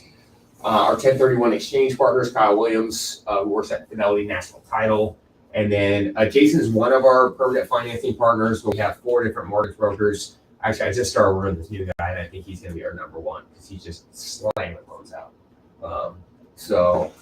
And his rates have been a little bit better too. So we're also pricing out our own resources all the time. And if our resources can't get you guys the best possible deal, we move on to the next resource. So why build long-term wealth? Well, you guys, rents have started to flatten out. They have not, they're still growing for us. It depends on the segment you're in. The reason you'll see a lot of them flattening out right now is because the higher end have came down, so it's balancing it all out. We're still getting rent growth on our normal $1,500 to $1,800 rentals, no problem. But in 2022, King County went up 20%, Pierce County went up 22%. That's a typo. Stonewall County went up 21%. Rents were skyrocketing, especially if you have those low rates. But one thing we want people to remember is that's not normal. Rent increases are usually 3 to 5%. That's how we're going to be performing deals. In addition to, when we're looking at deals, we're going to kind of forecast the appreciation for you. We use 3.53%. That is the average over 20 years. And so as we put in a rental property, it'll show you the growth of appreciation cash flow at that point. The last year's appreciation, last 3 years, not real. So we don't use those numbers. Other benefits, long-term tax liability versus short-term. We already talked about that. You get the depreciation and then you get passive income. So our process to getting you into a rental property is the first thing we want to do definitely is meet you for a one-on-one, because rental properties are so much different. Depends on what you're trying to do, how you're trying to build your portfolio, where do you want your cash flow. Some people do not want to be in certain locations. Some people don't want to leave money in the deal. That usually goes with a little rougher locations. So we're going to talk to you about all the trade-offs. We're going to look at a portfolio for you if you want us to. We're going to put together a 5-year or 10-year action plan, get you pre-qualified, start identifying opportunities. If you have a portfolio that you want to do a 1031 exchange on, we're going to do the same one-on-one meeting. We're going to look at your portfolio. We're going to put together an upgrade plan. What's your current cash-on-cash return? What's your current return on equity? Can we take that return and double it? If we can't double that, or at least increase it by 50%, we're probably going to tell you to leave it alone, unless it's been fully depreciated. So we're going to kind of look at all the math for you and put it all together. We're going to get your 1031 exchange set up. We're going to get your properties listed, and we're going to start locating new investments. We're only going to tell you to do this if you increase your annual cash-on-cash return. For those who, does anyone not own a house, primary residence? Okay, so this is something you guys should explore, because it gets you a 3% down loan, and you get a lower rate for your rental property. You're going to pay 1.5 points cheaper on your rate, and you only have to come up with a 3% down. You can use something, it's that first-time home buyer house hacking program. Everyone should do this, because why not? And so we do these classes once a month. You can do it online or come in person. We'll run you through the whole scenario. We'll get you qualified, and then we can get you into a rental property. So I would definitely explore this right now. But for those who don't own, you want to minimize it. There's house hacking, which is just where you're renting out rooms, you're subsidizing it down. I more look at this as like, hey, I can buy a rental property with that 20% down, and I don't have to buy a hammered house. Because typically, if I'm only leaving 3 to 5% of the property, I got to buy the hard money, rehab it for 9 months or 6 months, then refi it. Whereas this, I can just buy a clean house, put the money down, cash flow it. So utilize that. Once you guys sign up you'll get the email when those classes are, and then we can get you all ready to go. So there's 2 types of rental properties that we really focus on, the traditional and the value add approach. Traditional is where we're using existing financial metrics. That's going to be your cleaner cosmetic properties. Not everybody wants a BRRRR. They just want to hedge against inflation. We've had a lot of tech clients lately selling off their stocks. They don't believe it anymore. They want to get property. They're trading their tech or their stocks for properties. That's more of this. That's where we're going to look at existing financial metrics. We're going to look at what's the pro forma. Is it under rent? Can we increase rent naturally and get you a better return? And then, but typically they're going to come with like a 5 to 10% discount, right? Where we're getting, or I'd say around 10%. So if property's worth 400, it's like 350 to 360. It's not a screaming deal, but you're getting a walk-in margin, but you also don't have to rehab it. You can rent it within 30 days typically. Typically, on average, you're on a 2 to 4 unit, you're going to leave 10 to 20% down. Because again, you're just not quite getting that margin. If you're getting a 10% discount, you might come in with 20, and then after 12 months, you're going to refi 10% back out to you and get half your money back. But again, with the cleaner building, you just can't get it out. With 5 units and above, it's going to be anywhere between 20 and 40% in the building. The reason we have 40%, if you want a multifamily building in the east side, the cash flow sucks, and you have to leave a lot of cash in. It just is what it is. I'm buying a hammer duplex right now on a 1031 exchange in Bellevue. I'm paying $200,000 below what it's worth today, and I still have to bring in 45% down because the cash flow is so bad. It's just the way it is. And so based on location is kind of dictate that, and then it's really judged on the debt service ratio. The value add approach is a little bit different because we're using pro forma metrics, and we're really focused on the leverage position, right? A BRRRR property, or how you get all your cash back out, or a chunk of it, is what we need to be at is it needs to be value. Let's say it's worth $100,000.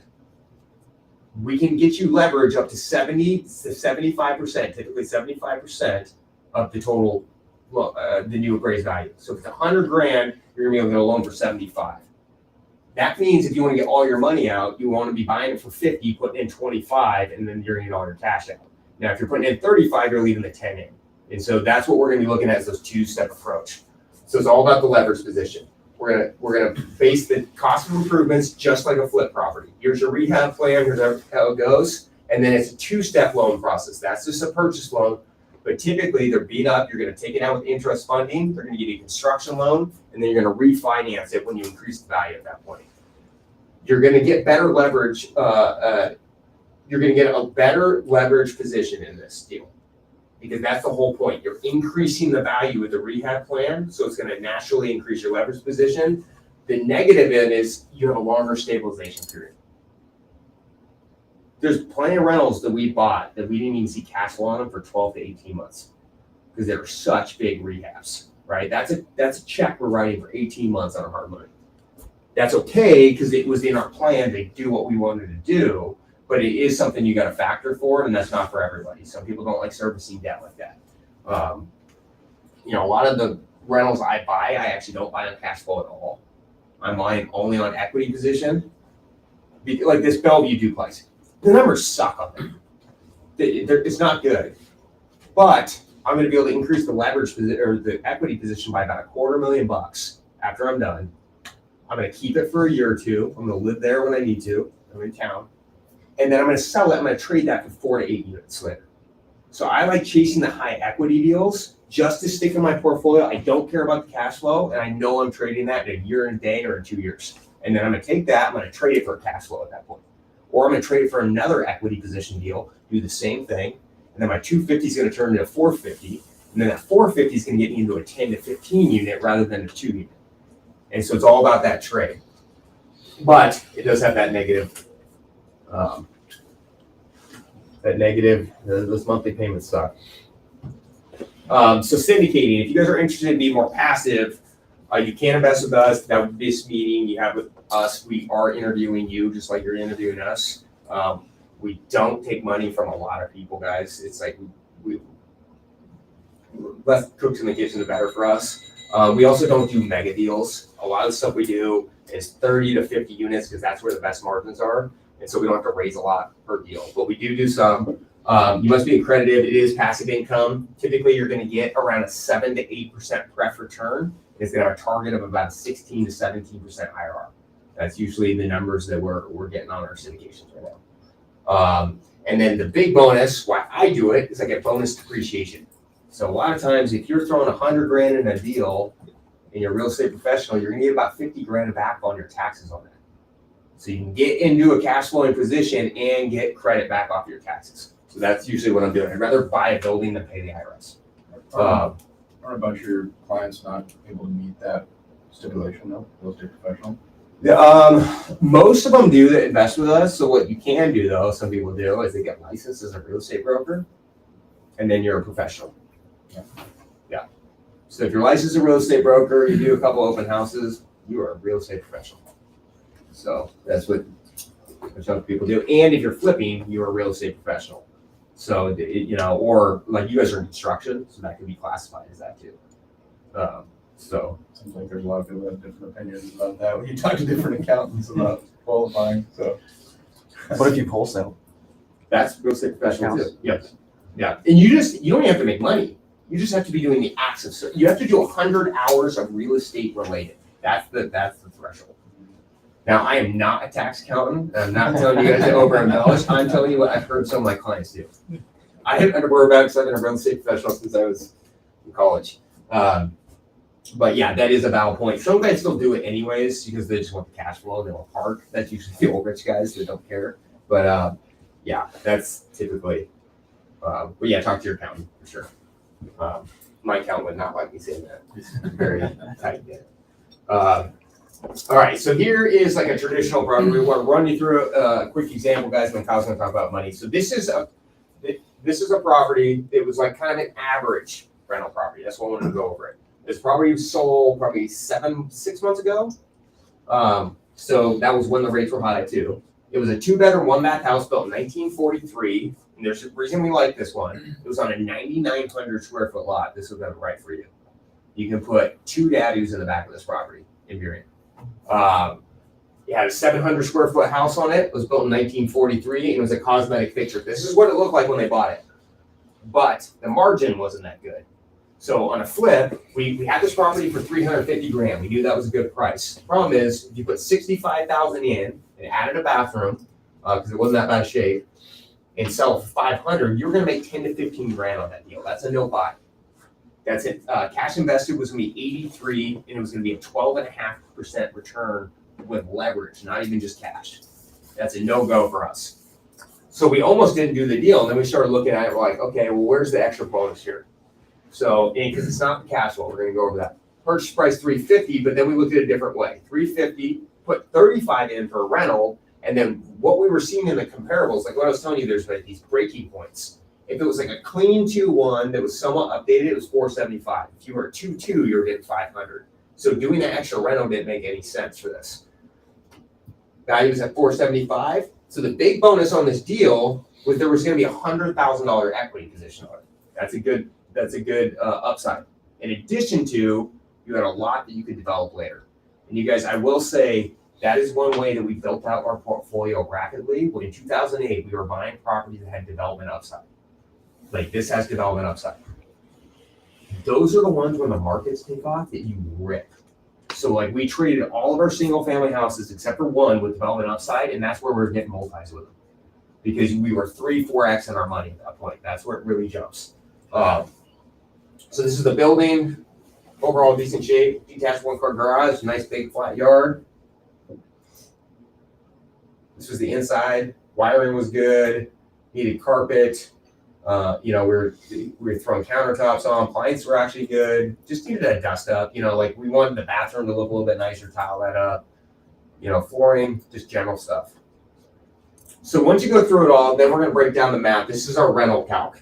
Okay, so what this does, I'm gonna go over the key points because this calculates a bunch of different information in this. But this is your core box. This is gonna kick you your summary, your key figures. So what this does, and I'll get how we get there. The purchase price goes in here, 350 rehab. Then we put in estimated refinance cost and then estimated period for rehab.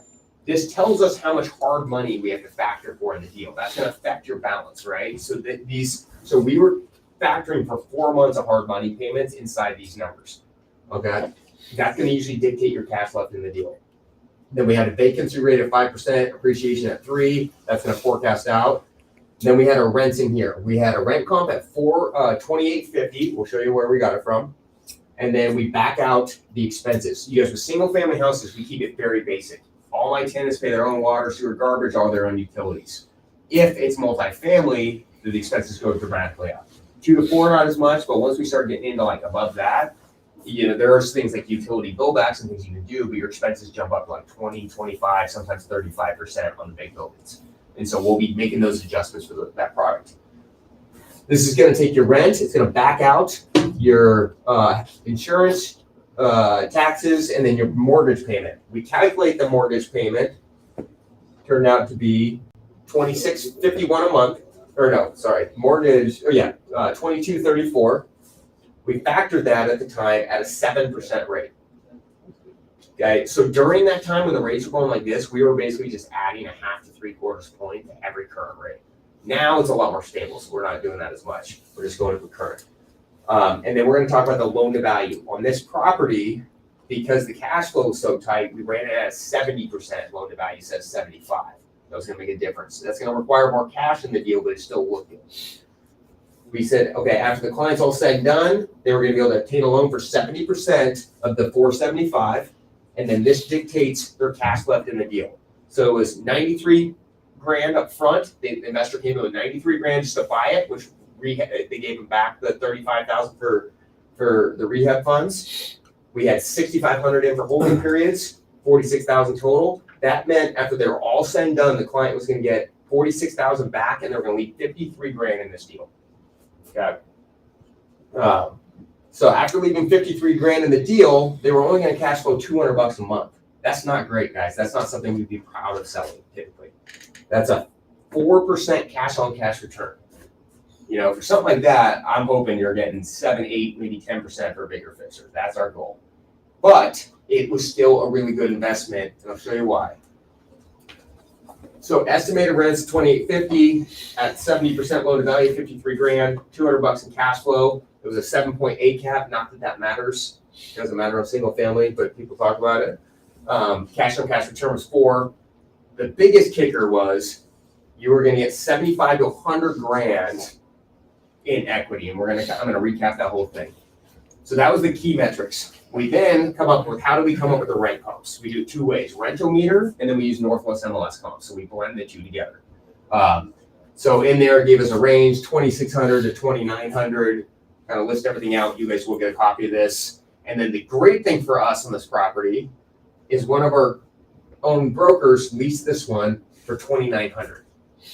Okay, ours was a little bit smaller, but this was a dog shit location. I knew this property. It was also not fixed up at all, and we felt really good about it. In addition to, we had another house that rented for 2,400 that was completely dated. There was a lack of data comps, but we felt good about our rent comp.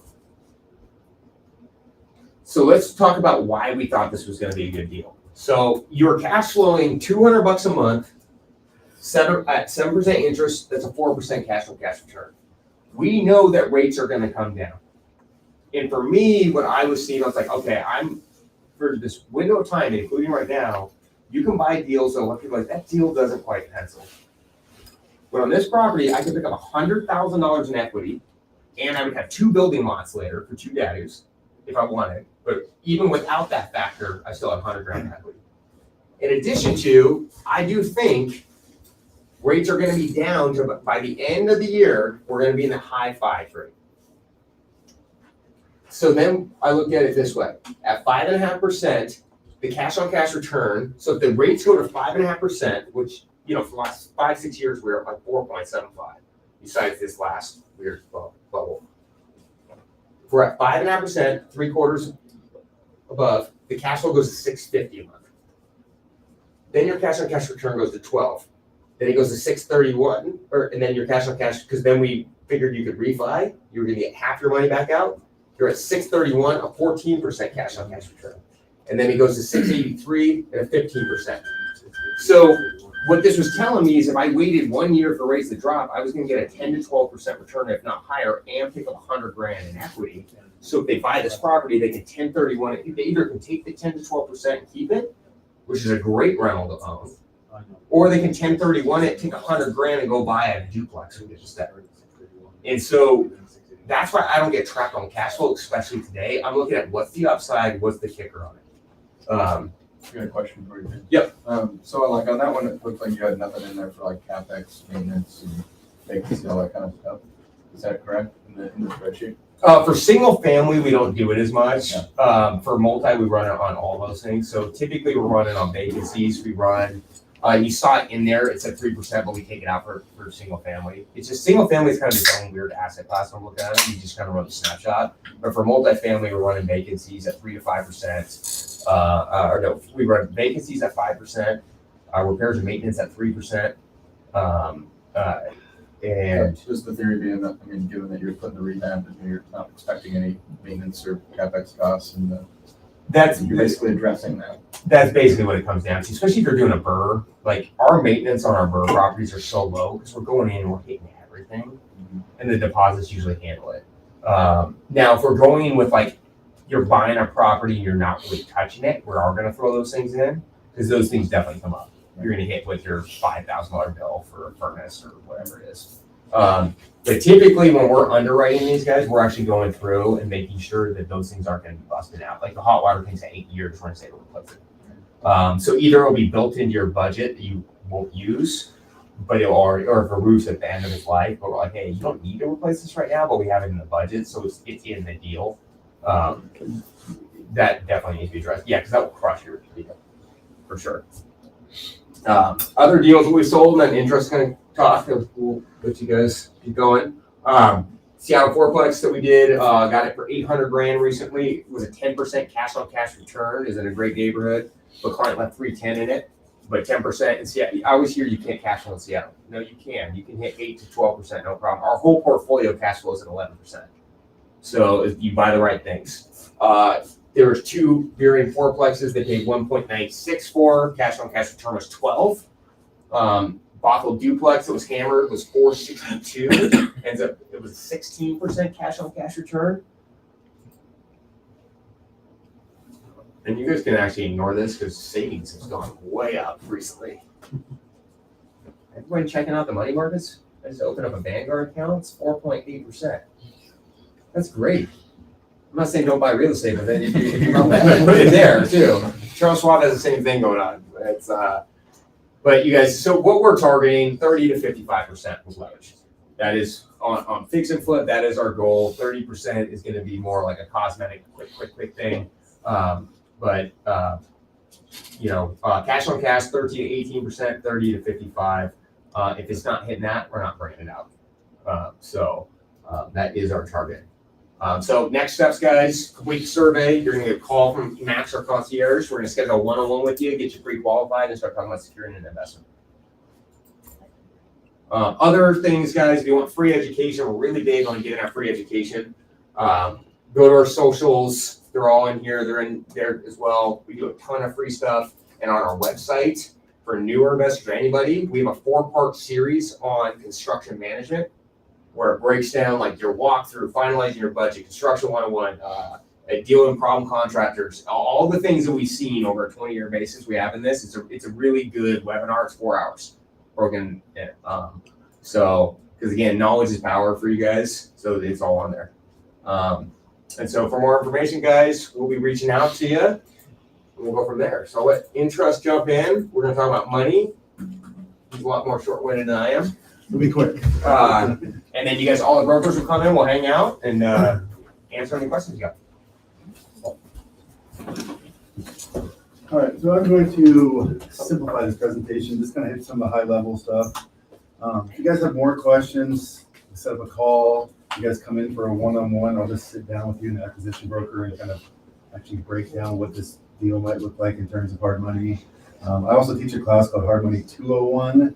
So it's similar to what James has taught. So it's all on hard money. So it's the last Wednesday of every month. So kind of go through just a couple things, answer any questions, and then pull everybody in here.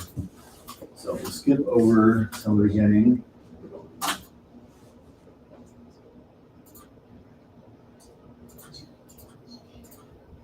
Skip over some of this here.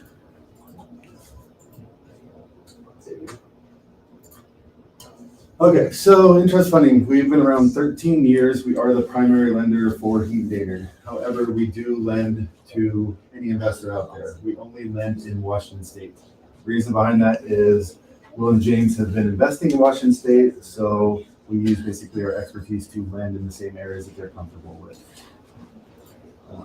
Anybody have any questions on hard money before I start? What it is or anything? Anybody use hard money? No questions or anything? All right, perfect.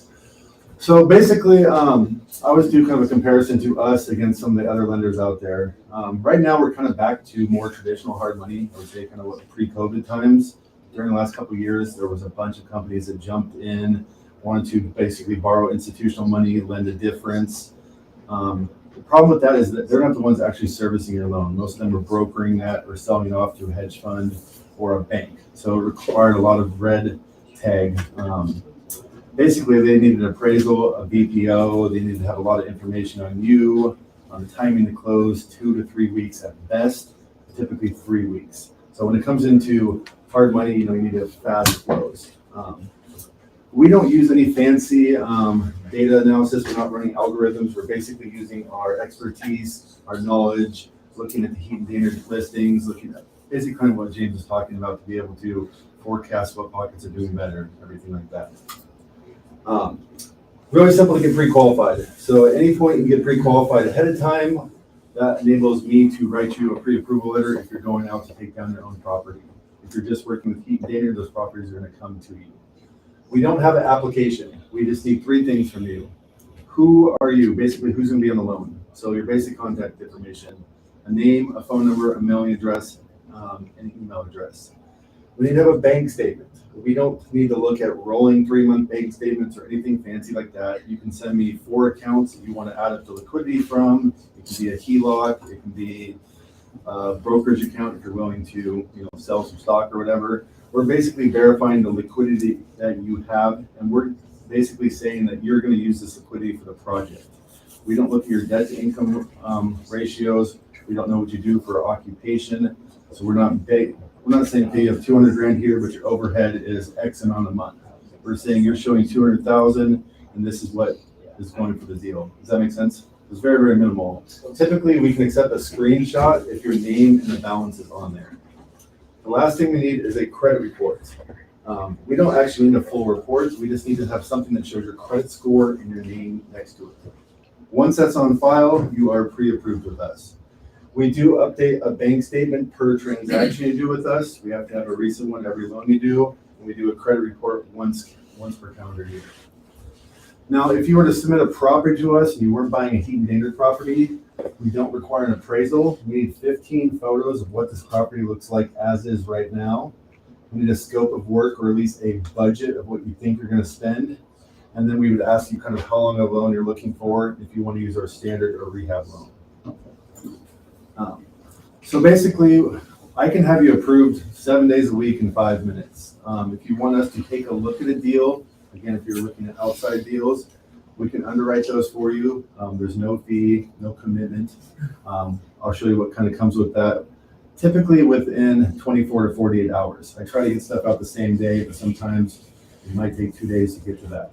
We have to prioritize. A lot of people send me deals and say, I'm thinking about buying this. What's your thoughts on it? And we have to say, okay, we have all these deals that are closing. They have to prioritize ones that are not under contract yet. So we'll definitely take a look at any deals for you at any time. This is kind of what you get from us, similar to what Heaton Dainard is sending. You're going to get a flip calculator with the numbers in there that you can change. You're going to get basically the list of comps. You're going to get the tax records for the property, kind of where we're saying where the ARV is going to fall. Assignment fees. I don't know if anybody is buying any wholesale deals. We will fund 100% of the assignment fee into any deal. There's a lot of lenders out there right now that won't. They look at what is the percentage of the assignment fee versus the purchase price. If it's too high, they won't fund it. Since we're so used to working with the off-market team and Heaton Dainard and having all these crazy assignment fees or double assignment fees, we're happy to include those in there. Does that confuse anybody?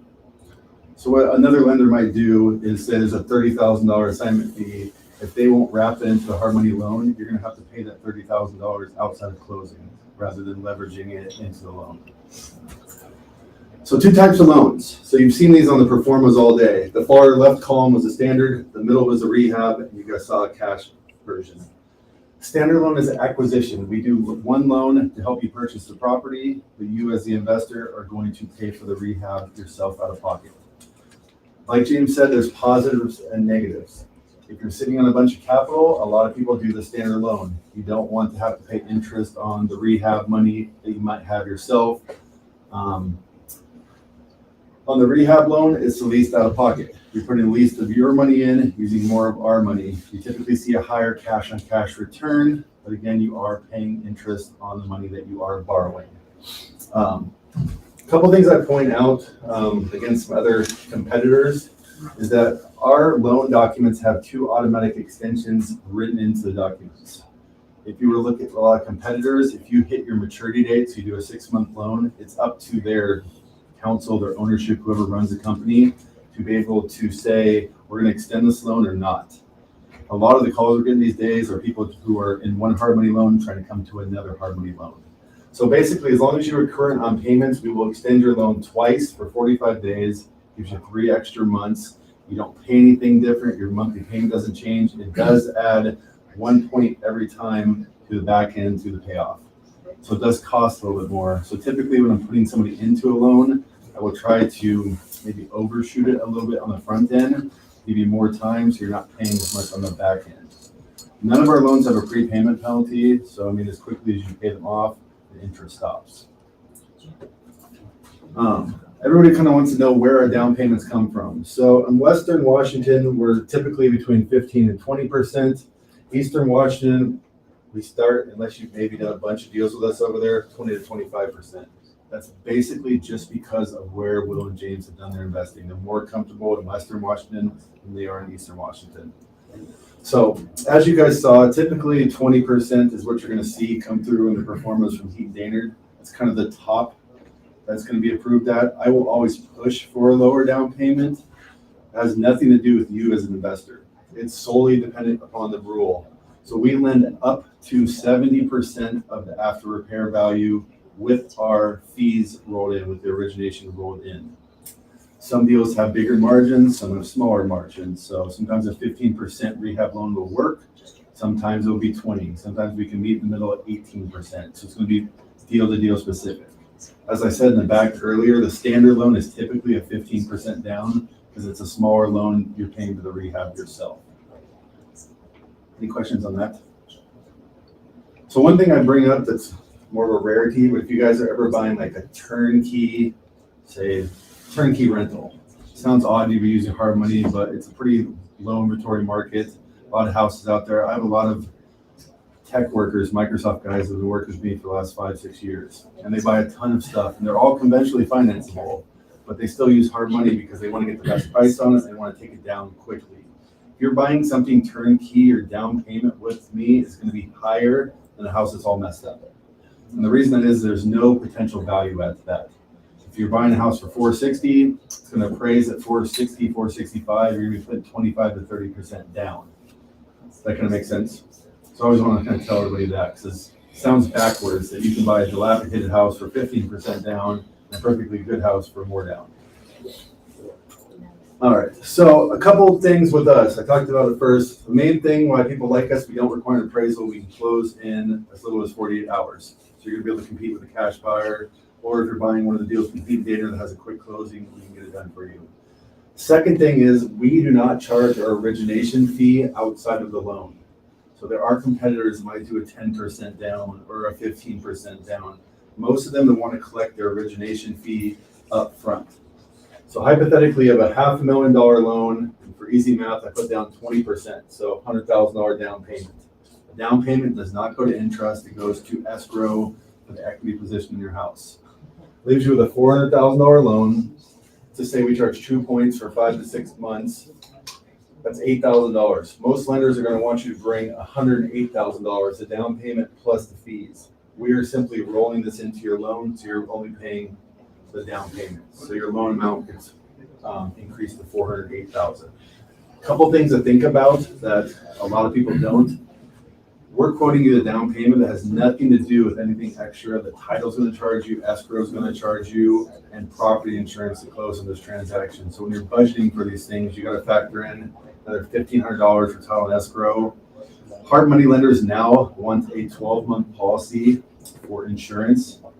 The reason is a couple years ago, we used to allow you to pay insurance monthly or whatever. We had to hire someone specifically to manage cards and make sure there weren't lapses. If there's a lapse in insurance and the house burns down, we're both SOL. So now you pay for 12 months. As soon as you're done and you sell your property, your insurance agent will refund you the difference. So the typical policies can be anywhere from $800 to $3,000, and that's kind of up to you. We need to have an insurance policy that either covers the replacement value of the house or the mortgage note that we have on it. Some people go very, very minimal coverage. Some people want extra coverage and pay for more. So that's completely up to you. James covered a lot of this as I'm trying to go fast about less money out of pocket, higher cash on cash return, using leverage. So I'm going to kind of skip over that. The other big benefit of why people have worked with us and continue to is our draw process. So draw is just another term for disbursements. So basically, if you're borrowing $100,000, I think this is going to be a $150,000 example next. A couple different things happen. With us, we make it very, very simple. We advance the first draw at closing, which I'll further explain in a second. We do not require any physical site inspections or to hire a third party. We simply work off of progress photos that you send from your cell phone. So what most people do is say you have a $150,000 budget. They want you to spend the first 25%. Once that's done, everybody has their own format. It might be they have an in-house home inspector. They send out to verify your work. You have to pay a third-party inspector, schedule them. They come out and verify your work. All that takes time. The average time frame for me kind of shopping around is about 7 to 10 days to have that inspection done. They have to relay that information back to whoever's servicing the loan at that point. They have to process it and then get you a reimbursement check. If you look at that multiple times over a course of a loan, you're paying interest on time waiting for upwards of 40 to 50 days. So we try to simplify it. Your loan closes, say you have a $150,000 budget. Here's an example here of 5 draws. Loan closes, let's say today, tomorrow we'll wire you $25,000 to $30,000. You get the 32%, you basically walk the property, you take 15 progress photos. We have an app, it's on our website. We give you a dedicated portfolio manager. His name is Sean. He used to be the managing broker at Heaton, Dainard, now he's at Intrust. He's the one going through your draws. So again, it's someone who understands the actual projects himself who's looking at this. He looks at the information, he wires you the next funds, so on, so on, so on. Anytime you're buying materials, you can submit those at any time, he'll reimburse you for it. So you can have as little as 3 draws, you can have as many, I think the most I've seen recently is like 20. Some people want larger amounts and have to go further through the project. Some people want smaller amounts more consistently. It's completely customizable to what you want for the project. Any questions on that? Which one is better? What's that? Which one is better? I would say I always set people up for more draws. What I have seen typically is everybody wants so the max draw on the first draw is typically 25 to 30,000. A couple of reasons. One, we're advancing before you have any work. And when you do a hard money loan, so let's say today you close on a loan, today's the 19th. Your first payment is the first full month after your loan closes. You don't have a payment in July, your first payment's August 1st. So 2, we don't know if you're actually gonna make your payment on time. So we're advancing the first draw. So a lot of people go 25 to 30K, and then they'll go smaller amounts for a while. And then they'll take a bigger amount and go smaller amount for a while.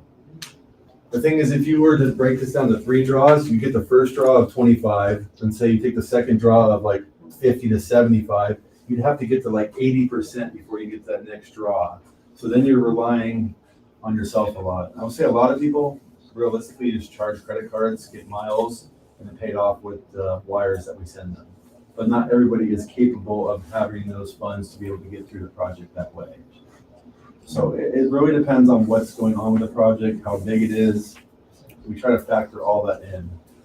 And nothing's set in stone. If you decide on 5 draws in the beginning to get in the project and you want to take 15, you can change that. If you decide on 5 in the beginning and you want to there's some people that you don't hear from for 3 months, all of a sudden the project's listed and they're like, oh, I have $120,000 left. Whatever you don't use just comes off the principal note at the end. So you get the money back. Does that make sense? So I was going to run through some performas, but like I said, you guys have seen a million of these with different examples today. So I'm just going to wrap it up there. Any questions I can answer? All right. What are you charging on draws? Nothing. Nothing. Sorry, I should go over a couple things I skipped through. So we're always 1% interest only. We've never changed. One of the biggest things with Will is that he really wants to make, in 13 years, we've never changed interest rates. If you look over the last couple of years, companies came in at 7, 8, 9, 10. They stopped lending during COVID. We lent the whole time. A lot of companies paused. There's never been a time we haven't been lending, so basically that never changes. We don't sell our loans off to anybody, so we're not borrowing institutional money, so we can't come down. So the easy thing with us is we're quick, we know what we're doing, and we make it a very, very simple process. So I mean, a lot of people compare us against a 10% lender or 11%. With how the draws work and everything like that, if you put it in an Excel spreadsheet, which I've done comparisons, we're cheaper at the end compared to a 10% or 11% because of we cut out all that red tape. Sorry, I missed what was your first question? I was just wondering, do you charge on draws? So the rehab loan, I think you've seen it in here, I don't know if James pointed out, has a $995 fee. So we have a flat fee if you use a rehab loan. It's charged up front, it's rolled into the loan. It basically covers giving you Sean as a dedicated go-to, unlimited draws. Most companies charge for their wires, which we don't, and the fact that we don't require any inspections. As you see here at the standard loan, if you're gonna pay for rehab yourself, that's removed. And then we do loans up to 12 months. We don't do anything longer. So we are just short term. No prepayment penalty. Yeah. Who's the rate? So 1% or 12% APR. So 1% interest only or 12%. Any other questions? Okay. We'll take this to the end. It's crazy how much. And get you guys out of here. I'm gonna get in here for 2 hours now. All right. Alright, guys. So we're gonna wrap up right now, and then, like I said, we're gonna kind of hang out and answer questions. And you guys can hang out as long as you want and ask as many as you want. Any other major questions right now? Okay, cool. Yeah, we'll hang out. Thanks for coming out. Thank you. Good to see you. I was trying to remember, like, how many parties you were at.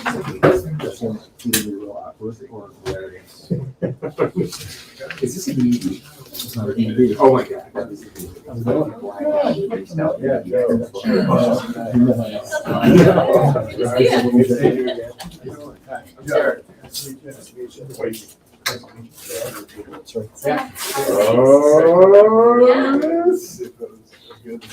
a classic. Remember that though? I told you it was either gonna be real awkward or hilarious. Yeah, that's when the freestyle thing video was. Oh yeah.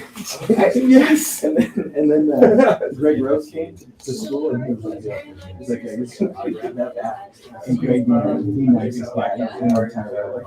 Yeah. Greg was actually recording.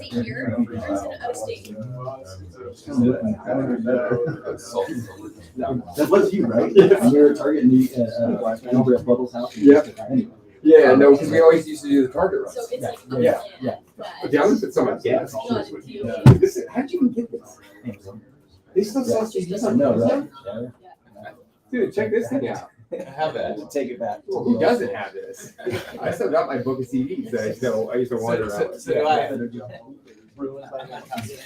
So what kind of construction you guys doing? Like homeowner stuff, or is it everything? I work with these guys. Okay. Low income housing. Yeah, loans and other multifamily. Some big- 250 Yeah, unit. yeah. 250 unit. Yeah. 2-year job. Yeah, big guys. What's the cost on that right now? 74 million. How much is it per foot? I'm not gonna tell you that. We priced out bigger ground up. We're just gonna run to them. Yeah, I mean, they've been obviously skyrocketing. Yeah, big cost. Through COVID, I started a job in May of 2020. We locked in the price right before, and it shot up. We had $6 million in change orders, over the job, and it, just that alone. Yeah.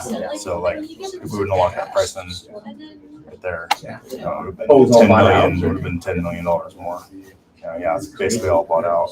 With our price. Yeah. Under the table. How many units is Hilltop right now? 250. Yeah. 84. Oh, nice. Yeah, right at the top of the hill is 2 white type frames. So Walsh is Okay. Yeah. Big boys. Lehigh. I mean, I guess, I don't know. Well, we're not considered necessarily like big boy, a because- mid-sized construction company. Yeah. I think like we have 600 million projected this year overall. Yeah, are That's they building for themselves or? Yeah. Low income housing. So we do Oh, a lot of Like stuff. Tacoma Housing Authority, like is one client that we have. VI low income housing. 70% of what we do. Yeah, 70-80% is. Curtis, are you getting out of here? What's that? Are you getting out of here? Not just yet. Oh, okay. I'm Yeah, saying.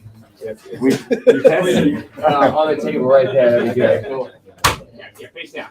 Yeah, we can do some market rates, but not very much. Like, dude, 80% of our work is hard bid, or not hard bid, negotiated work. So, like, they come to us, give us the job, and we basically negotiate the price. Yeah. Yeah, we did, like I said, we've done some duplex strategy in the past. I think it's kind of those are ones. Yeah. I'm not like it's not that It still is, but it's a little better now. We're kind of making it better in a way. I know. Okay. Bought it right before.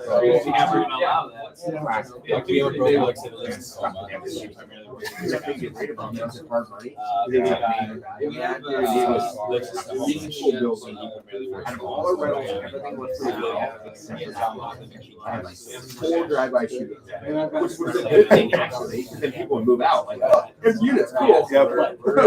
Please leave. Yeah. It's still, it was weird. Yeah,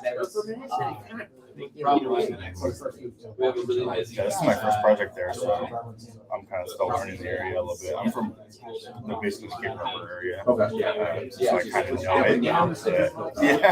It's a good spot. Yeah. But like, some of that like Ruston area, it's really nice down there. So it seems like it's sort of creeping up, but it's still. Yeah, we don't. It should be better than it was. And then I think we were trying to actually, North Dakota, like, no talk about this training us to it, or saddles all the way down there, and also just it's just far away. Yeah. And they started leaving. Yeah. That was like the initial push, right? It's kind of just people moving south to come. That's why I bought that building. They had like staged those areas. I'm just trying to get there. It's already right outside there. Just finished past ours. We're on basically Broadway and 11th. It's 11th and L, but Broadway's right, next street over. Yeah, of course. Yeah. In between Tacoma General and. Yeah. It's funny. Yeah, North Dakota was actually really. I mean, it is close for all the people. Yeah, most people are, we help with a lot of that, obviously.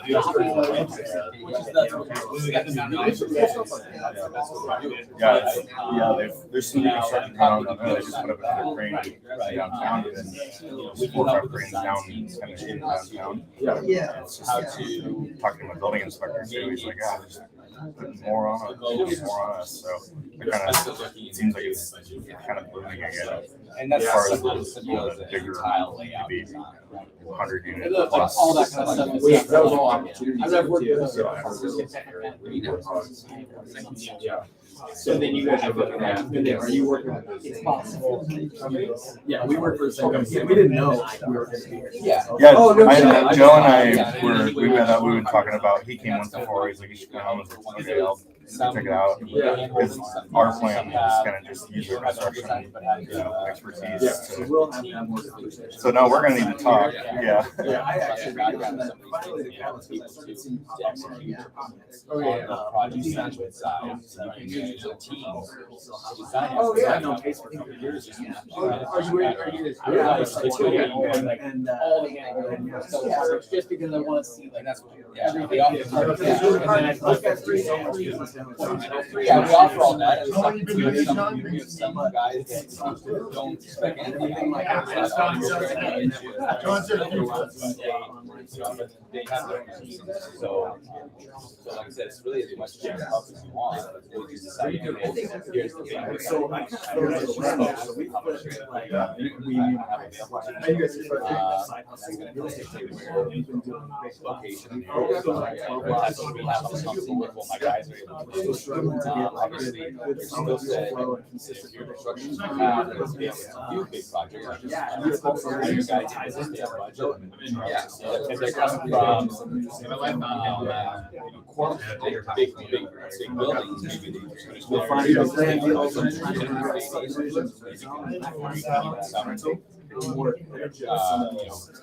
plug and pull, stuff that we can help you with. Subsidize kind of like the direction I want to go. I heard you say, right? If you're tiling buildings, So we sell our. So, maybe I'll come in for a couple of our talk. Where we- They're less affordable on small guys. Oh, right, okay, yeah, that, yeah. Okay, I thought you said, yeah, just like a painter. cost of 10,000 square feet is gonna be less expensive than 8,000. Basically, so I started saying, maybe they can't get on the budget. When I was just kind of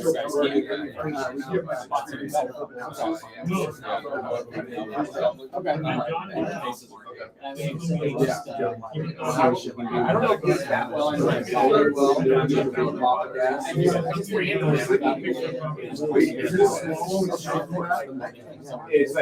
like, I might be teaching them. I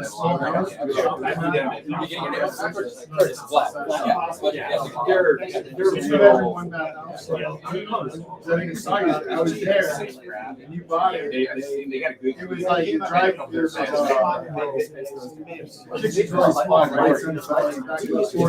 You guys all part of the. Yeah.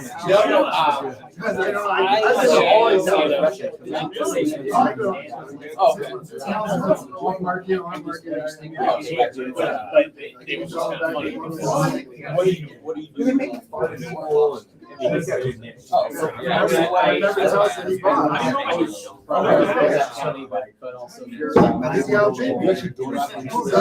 looked him up and I found where he lived and I tracked him down.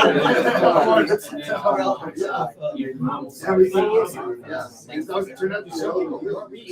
I'll keep walking. There's a buddy that. We don't know.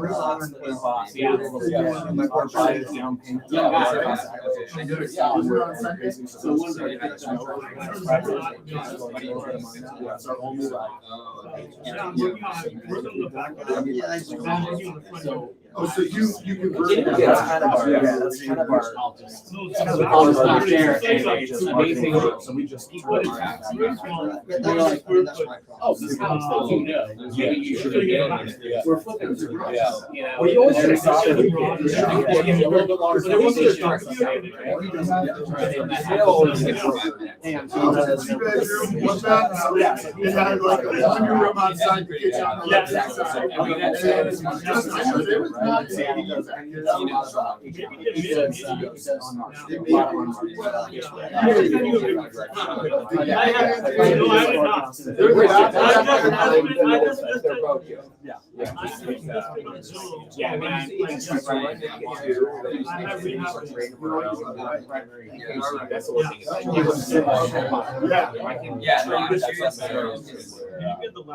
all trying to get more. Yeah, it's like. Yeah,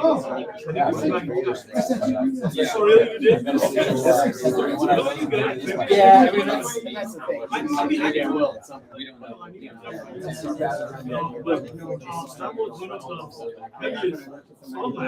Online, I don't give you the cash.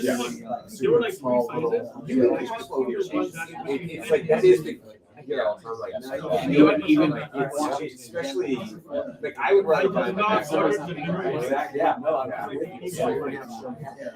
Yeah, they can make that kind of less than a year.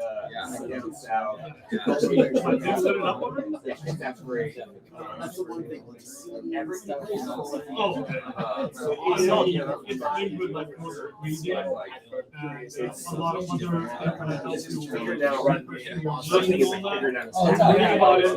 and then we go, okay. You got it? Okay, so like Medium plug in forward. okay, that's nice. So far. Yeah. Yeah, if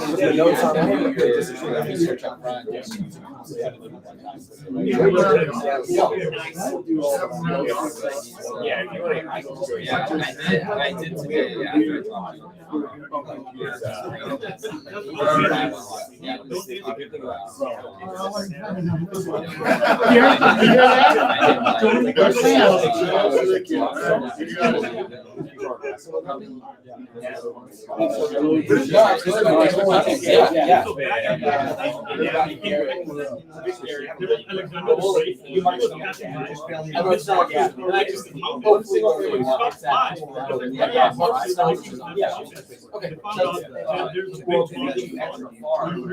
whole market. I'm just Not gonna hanging out, not the biggest third reservoir of salt in the world. And now they're shipping all the salt all over the world, but it's pink. Well, Exactly. It is something close. And then a detached. I mean, you can eat it, but not the lab.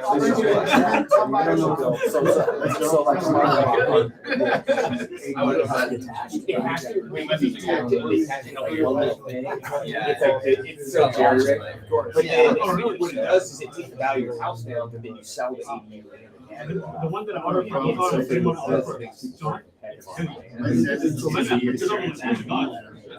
We slowed down our drill right here.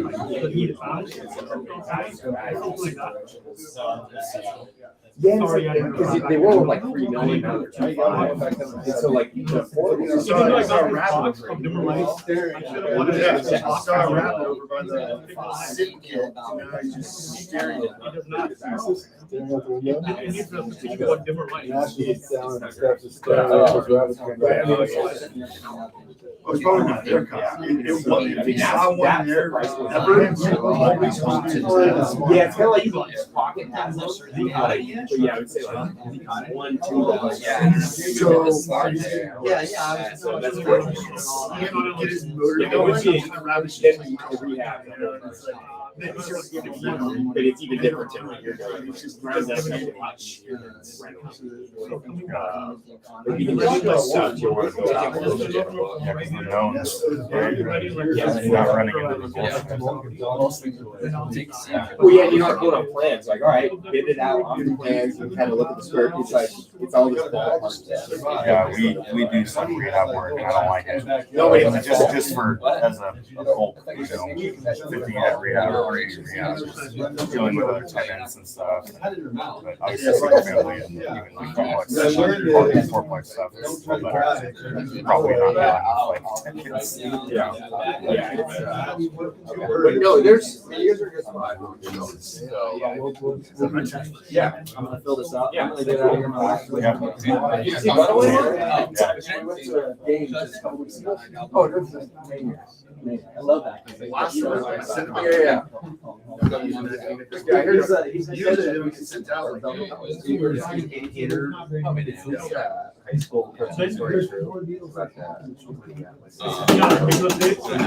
telling they go so quick. They were even getting like this for a queue. They go so quick. Maybe I have to wait for 6 months. When I'm ready. That would have been like. We give you feedback. Either way, that's what it was. Tell us what's up. And that's why. We gotta talk some more. Yeah. Usually it's See you Thanks for bringing it, dude. Yeah, buddy. Can I go throwback? Oh, yeah. Yeah, for sure. I just bought my first house a year ago, and then I added a bathroom as a 4-bed, 1-bath. So added a bathroom, and then that unit is like separate. So now I close that off. It's just me in the house. So We're just talking about renting that out now. You never said that. It's like half the mortgage. Yeah, So I was talking to Jim, I'm kind of. I put the money into the house. Now I'm trying to get back to my, living for free basically. Using out house hacking more. I do whatever. Pushing it forward. That's what Jim.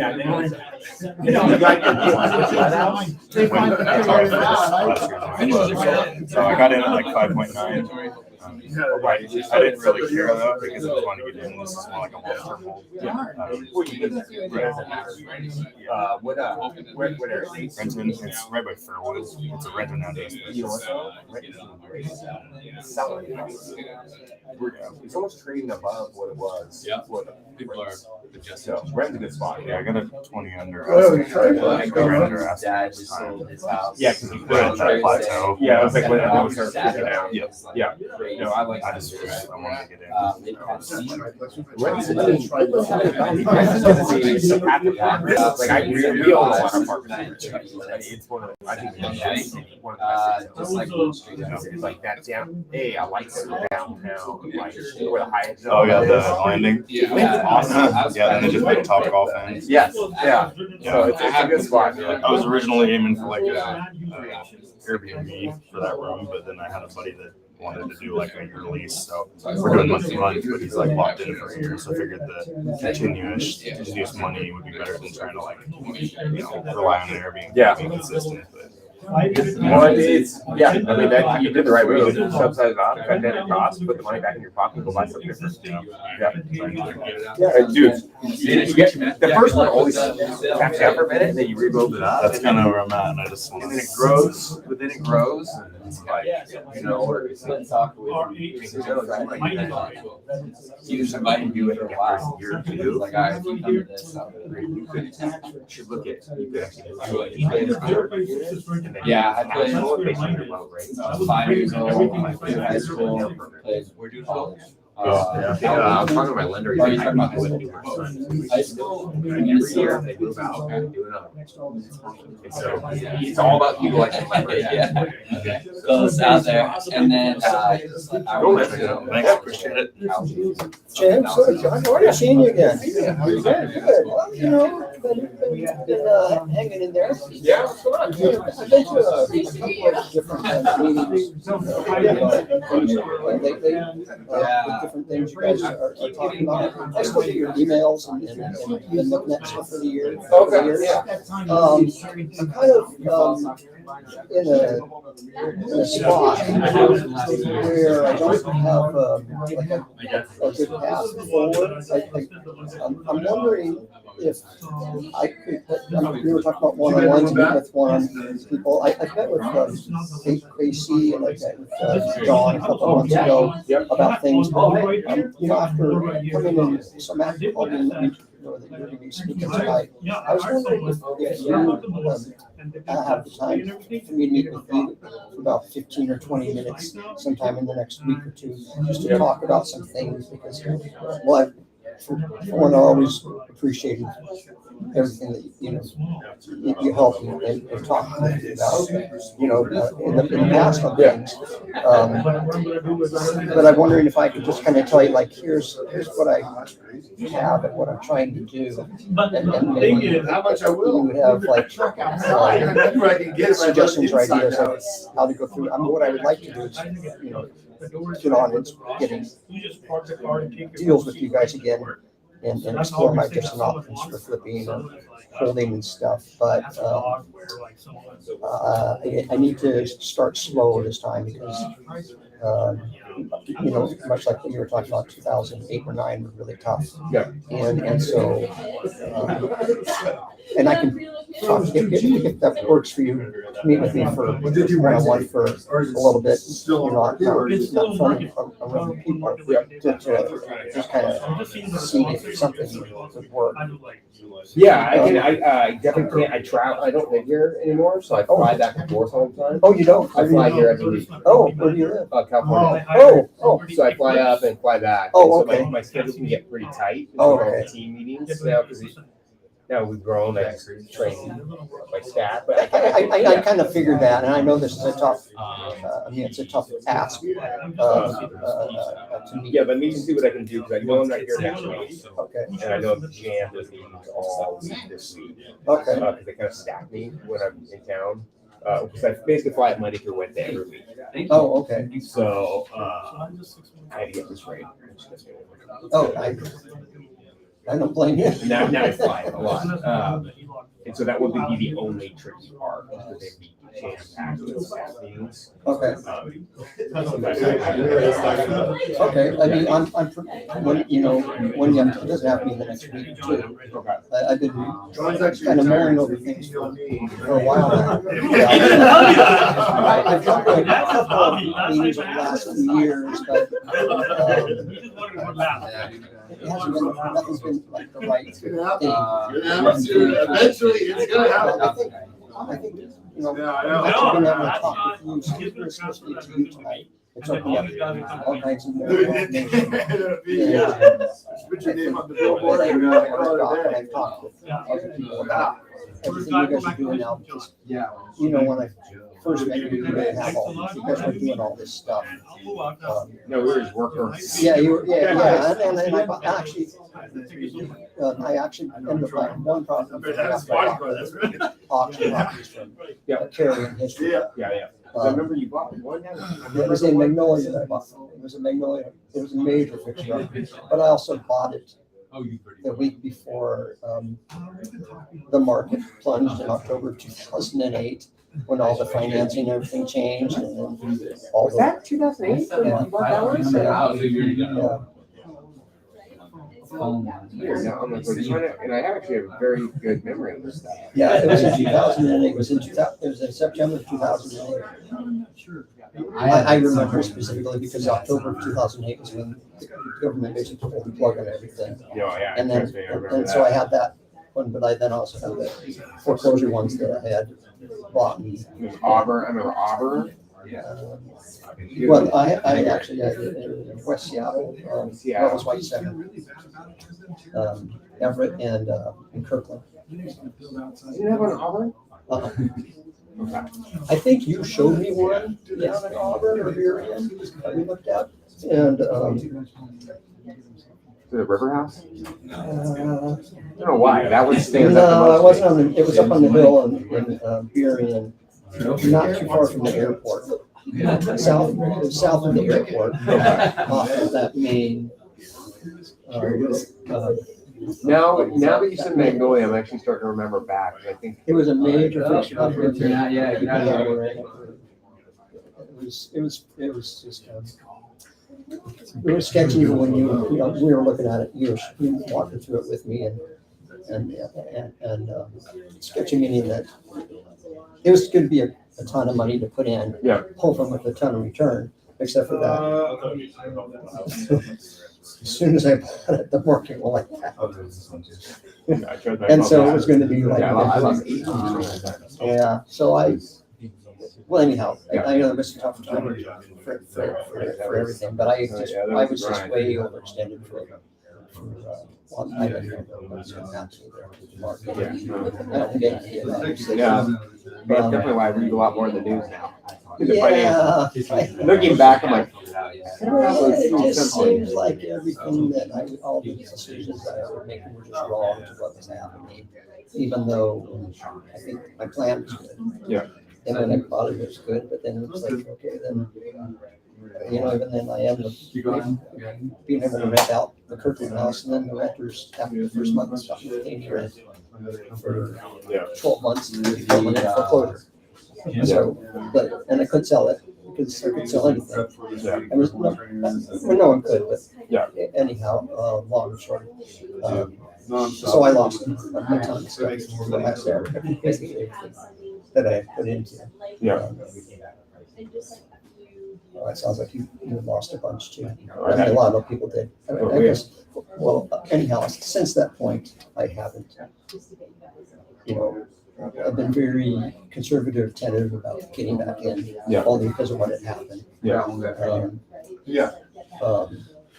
But I'd like Curtis Hutchins, he was now to try to, but I have to ease back in, if that makes sense. And I have a certain amount that I can put down, but in talking with he said it was you, so. a couple of guys, it seems like I'm about halfway There is no zones. at what I can to get into something right now, except for So how much county when you were you talking, get it seems like Wow. there's more ways than just what. I'm setting you up, you're gonna adopt it. well, we tell people a certain dollar amount because just like, I mean, the reason we tell them the dollar amount is because 2008. Yeah. I'm like, you guys, you have to have reserves because, like, for example, when the rates skyrocketed, I mean, people lost a lot of money. This last year, you mean? Oh yeah, I lost 300 grand. It was, I mean, this market's very, I mean, you have to have cash reserves. I mean, we're dealing with a really weird economy right now. And so part of the reason we tell people is we feel like we have a responsibility to be like, hey, you need to be able to weather storms. Like even right now, it takes longer to sell a house, right? Yeah. And so, that's why we tell them that. It's because we just don't want people to get in bad spots. Yeah, I think, well, What kind of cash are you working on? so because of everything, I can only, put in 50. That's it. That's what I have, because I can't, and I have to look at this because I can't lose more than that, is the thing. Unfortunately, I know other people don't have to look at it that way necessarily, but that's what People that made a lot of I. money were spending money and they got bankrupt in this last, and there's a lot of investors in foreclosure right now. Because of the last. And bad, not, luckily, because we're buying a lot of this product. Like the hard money lenders are calling me and going, I got this half built house, guy just gave me his house back, can you take this off hands? So it's not, I mean. Similar but different to like 2008 and 9. Well, yeah, because everyone got so greedy. Yeah. And the market was going up so fast and people start buying whatever. And it's like, I just want to buy it. And then if the market shifts, it was probably worse impact in 2008 in a very short period. Yeah, that was the problem, that instead of this slide, I actually had planned and budgeted for a recession, not a depression. Yeah. Which in fact to me was a depression. Yeah. Oh, it's terrible. With when basically all the wealth in the world, or let alone the country, is gone because it's either in real estate or in stocks. Yeah. And both of those just dropped to nothing. Right? So, and then a few people moved their money into gold or metal, which went up, but still that was only a small percentage, right? No, it's hard to make money for sure. Do you mind if we sit down right now and talk a little bit, or do you want to? Yeah, I mean, I have to meet with Garrett and go over those properties right now. Okay. Why don't we just try to figure out a time? I would say I'm gonna have a problem trying to put you in a deal because I don't feel good about that. If you're on your last 50 and I'm like, dude, that's a lot of pressure, and this is a high risk business. Yeah, I know. And so, Someone's got it, right. and it's funny, people think salespeople will sell you anything, but we don't. We're like, no, we don't. Yeah, no, that's what I appreciated about it. I mean, it's it's not doable, but it would have to be like, hey, Sean, you need to wait and just wait for our phone call. Because it's a very limited product, and then you've also been out of the game for a while, so there's not a whole lot of resources there. Yeah, no, that's everything you're putting up there. I'm like, okay, I need to, all those things, the contractors, all that stuff. That's all something I would also have to work with you guys to try and get lined up, or I don't have that right now. And I would say, if you're in a position we can't lose it, you need to work on that first. That's the main benefit. Like that is your protection. Right, so you're gonna invest in it. So is that something like with you guys? Yeah, I mean we're gonna we will send you referrals and things, but it's because anyone I knew from 2008 aren't. Yeah.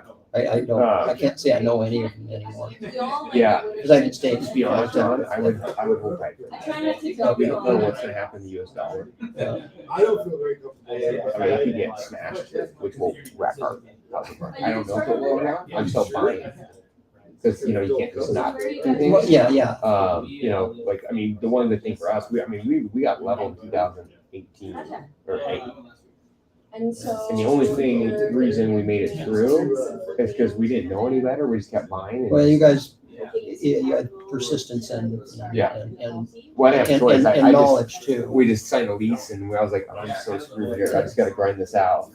And we really didn't make any money for years. I mean, we paid our bills. Yeah, you stood pat, or you kept your head above water, but not dropping. Yeah, I let the ones go. I had to let go. Right. Yeah. So, I mean, so back then, and that's why I learned to not over leverage, and that's also the reason we tell people not to. That's why I'm. Yeah. Well, that's why part of why we're talking too. Yeah. You understand a lot because you went through it too, and then and a bunch of what I went through. And so how familiar you were there also going through it with your own stuff. Yeah. But you also helped me at times with some of the stuff I went through. Yeah. Actually, I think you helped me with. I don't know what the group was, but like with one of the foreclosures, you just kind of. real estate investment firm or something like that? It's the one that Or Carrie foreclosure and solution? Jason, yeah, I forgot the name of it, but I just knew it was Jason Oh. and Carrie. Yes. Jason Bryant and Carrie. Yeah. They closed up shop pretty quick. Yeah, yeah. So already. Yeah, well, I, once again, I appreciated working with you and you know, the one that I got from you and Will, I appreciate that transaction and working with you through the whole thing and, your ethics and your knowledge and stuff. Yeah. I can't say I had the same appreciation for the other group that I bought stuff from. But that's, There's a reason why we're here and they're not. yeah, exactly. It's, Yeah. I mean, unfortunately, this business is full of really shady people. Yeah, it seems like I had met most of them before. Oh, trust me, they're rampant now. Yeah. It's worse now. Because when the real estate market's going crazy, people get greedy and all of a sudden they're giving money out to people and unfortunately a lot of people's money disappears. Yeah. You know, more like syndications and investing in other people's projects. Oh, okay. But it's risky business. There's a lot of us. Well, let me figure out a time you can come in and chat. But I'm probably gonna tell you that honestly, it's gonna be one of those ones where it's like, Sean, just wait, and I'm gonna call you. Okay, that's okay, James. That's, that's all I asked for. No, because it has to be a certain price. Yeah. And it needs to be in a certain condition. Yeah, it has to be. It needs to be quick and fast. Yeah. Because you can't weather the storm. Right. And so, and that's okay. We all get Yeah, spots. that would be, But that's all I'm asking for, James. Yeah. And, just to have me on your radar for something like that. I think that, I thank you. maybe we get a quick condo. That's a good one. Very light scope. We can get a painter in there. We can get a carpet guy in there. Paint countertops. You're probably you don't need a ton of money to do them. You're not gonna make a ton, but you'll make. Well, that's what I figure. It's gonna be breadcrumbs until the loaf gets bigger. Yeah, it's just that, Yeah. and that's what it comes at. Like it's Yeah. just turning. So like that's what I'd want you to buy. Well, same here. I mean, I want to be very Yeah. conservative. I don't want to, so like, once again, when I bought the Magnolia one, it was like, okay, well, at that time, it seemed like, Well, I think The reward would have been- now I'm actually starting to remember that deal. yeah, And you wanted it because you were trying to make up for the bad deals you bought. that's what it was. And, Yeah. and so it was just, chasing bad after bad, except for, and actually, it wasn't, I think even that thought would have been okay until the market just dropped. Yeah. Because it literally, that one I bought it in September, and then October of 2008, I'll never forget that month in my life. Because of everything just like that. Oh, it was the light shut off. Everything, yeah. It was the weirdest thing And I've so, ever and experienced. so any of the properties I had, I couldn't rent out. Yeah. And I couldn't sell them, and most of them were in the fixer-upper stage. But it was right after I bought the Magnolia one, and I was holding the other ones too. It was still working on What's the fixing one them. behind the Mexican restaurant? The Magnolia one? Yeah. No, it was up on 35th. It was more on the north end. I swear. It was I up on the hill, and I think actually we both almost threw up when we came out of the house because of the feces and that was in the house. Yeah. Both human and dogs and pets. You couldn't even move through the house, and then the yard was It the sounds same like way. a normal house to me now. Yeah. It actually, you know what? After we finished it and all the money I put in, it looked really nice. Yeah. But it was okay. It didn't matter. It didn't matter. Yeah, I was like, okay. There was no money. It was and I don't remember the exact numbers, but at the time, in September, the comps for it selling, we'll say we're $500,000, we'll say, okay. And so there was going to be some money in after the fix up and everything. So I think the cost for the fix up and the cost to buy it was going to be around, I don't know, $415 or $425 with everything. Okay. So there was going to be some in, but then when it sold for 125 less than what that was because it just went like that. And it took so long to fix it up because once we got into it, the bones were just broken on that. The whole thing, it wasn't, I mean, I probably shouldn't realized it in looking at it and stuff, but all the guts had all the wiring. It was just Yeah, and that's why patience is key right now, because that's where, like I remember now, like when we were talking about, I remember that, because I actually remember you were applying them, and then you had called me because they had sold you a property that we had, and they had marked it up. Yeah, by like 100. Yeah, and I was like, well, what in the hell just happened here? And then you're like, can I just, and then I remember you calling, because I usually was like, hey, here's. That was a Kirkland property. Yeah, and then I remember I was like, I can't talk to you, you're not my client, because I do set those. Yeah. And you're like, I really need to make up for these losses, and then we had that deal, and there was margin, I'm like, Yeah. this is a big, now I remember this. Well, and it was, the situation, it was a learning lesson for me.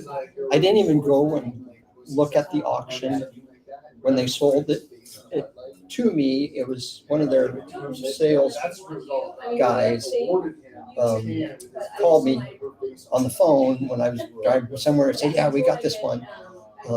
You got to get here to get it. So I wasn't able to do any due diligence on it. So I relied on their due diligence, and this is on me. But they also had another guy at the auction too. And I didn't know he was also one of their clients.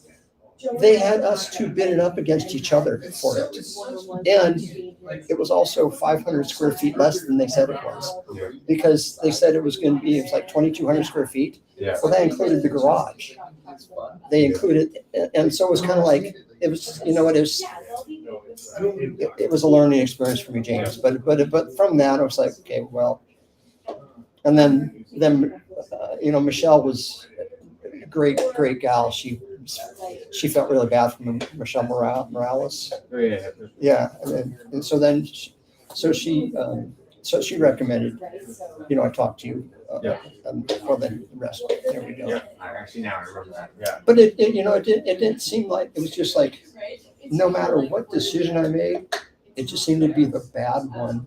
But also it was like the market mattered. Yeah, it didn't matter. Yeah, if you had money in any assets, you were getting smoked. Yeah, and that's just what happened too. And so I just kept overextending myself. But it was like you said, you just got we got smoked if you had money in anything, except for gold. Oh yeah, I lost every dollar.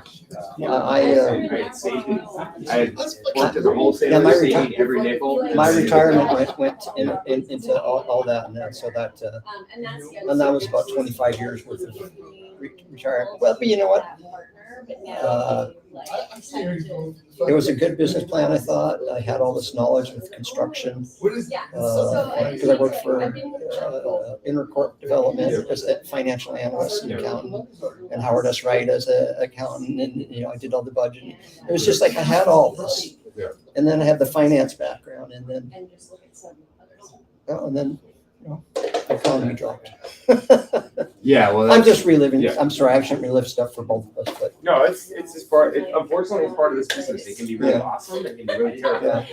And I can tell you, if you were buying, if you would have got off the bench and bought 9 months ago, your money would go, no matter what. Oh yeah. That's just what happens. And so, and that's the thing, right?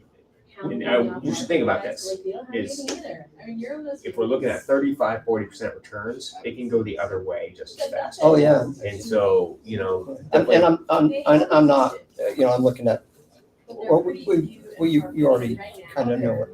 I'm just looking at something small, conservative, that, if I put this much in, I get a return of 5%, and then I can roll that to the next one. I get to scale back. Yeah, I mean, you'll do better than 5%, but it's. Yeah, no, I know. I just use that as an example. Yeah, I just want to, I'm just looking for singles, not home runs. Yeah. Yeah. But you just, I've just got to be patient about it. Yeah, patience is key. Yeah. Yeah. So let me, when we find a cheap condo, I will make sure we call you. Okay. Yeah. I don't feel comfortable telling you. I appreciate that, James. I mean, I've known you for a long time. Yeah. No. That's why, I just want, I'm glad I got to talk to you. Yeah, no, because I actually, when we just went through that story, I remember how bad carrying them did. Yeah. And so if I can help out with that, I will. But unfortunately, I have to meet with Garrett and look at some. Oh, okay. Yeah. Thanks for, James. Yeah. good to see you again, and thanks for listening, and, I'll just I'll wait to hear from you, whenever that might be. Yeah. Okay? Yeah, well, it's when we find that thing, but we do find them. Yeah. I mean, we're gonna find a condo that's like 175 grand or less. That's what we need. Okay. Yeah. Yeah, that sounds good, and then I just kind of build a little bit. Well, you don't have resources either, so it's also easy resources for us to give you, like a carpet guy, a vinyl guy, a painter, Just some countertopper, just interior superficial Yeah, stuff, yeah. it won't take long, it's done, you move on quick. Yeah. So, Okay, that'll be key. okay, and then the worst case, I should be able to rent it out if it won't sell, but. So when we're talking about building your bench, get qualified with the lender then. Okay, You can't rent it out unless you can get a loan. okay, you're right. Yeah, no, right now, I have to stick with just the hard money, Okay, so that's not an option. for the renting out, right, so we're just talking, we'll go back to just the flipping. Okay. For Yeah. condos, okay. Yeah. So specifically, okay, this is good, I'm glad we're talking. Yeah. Okay, so, all right, well, that's it. Okay. So you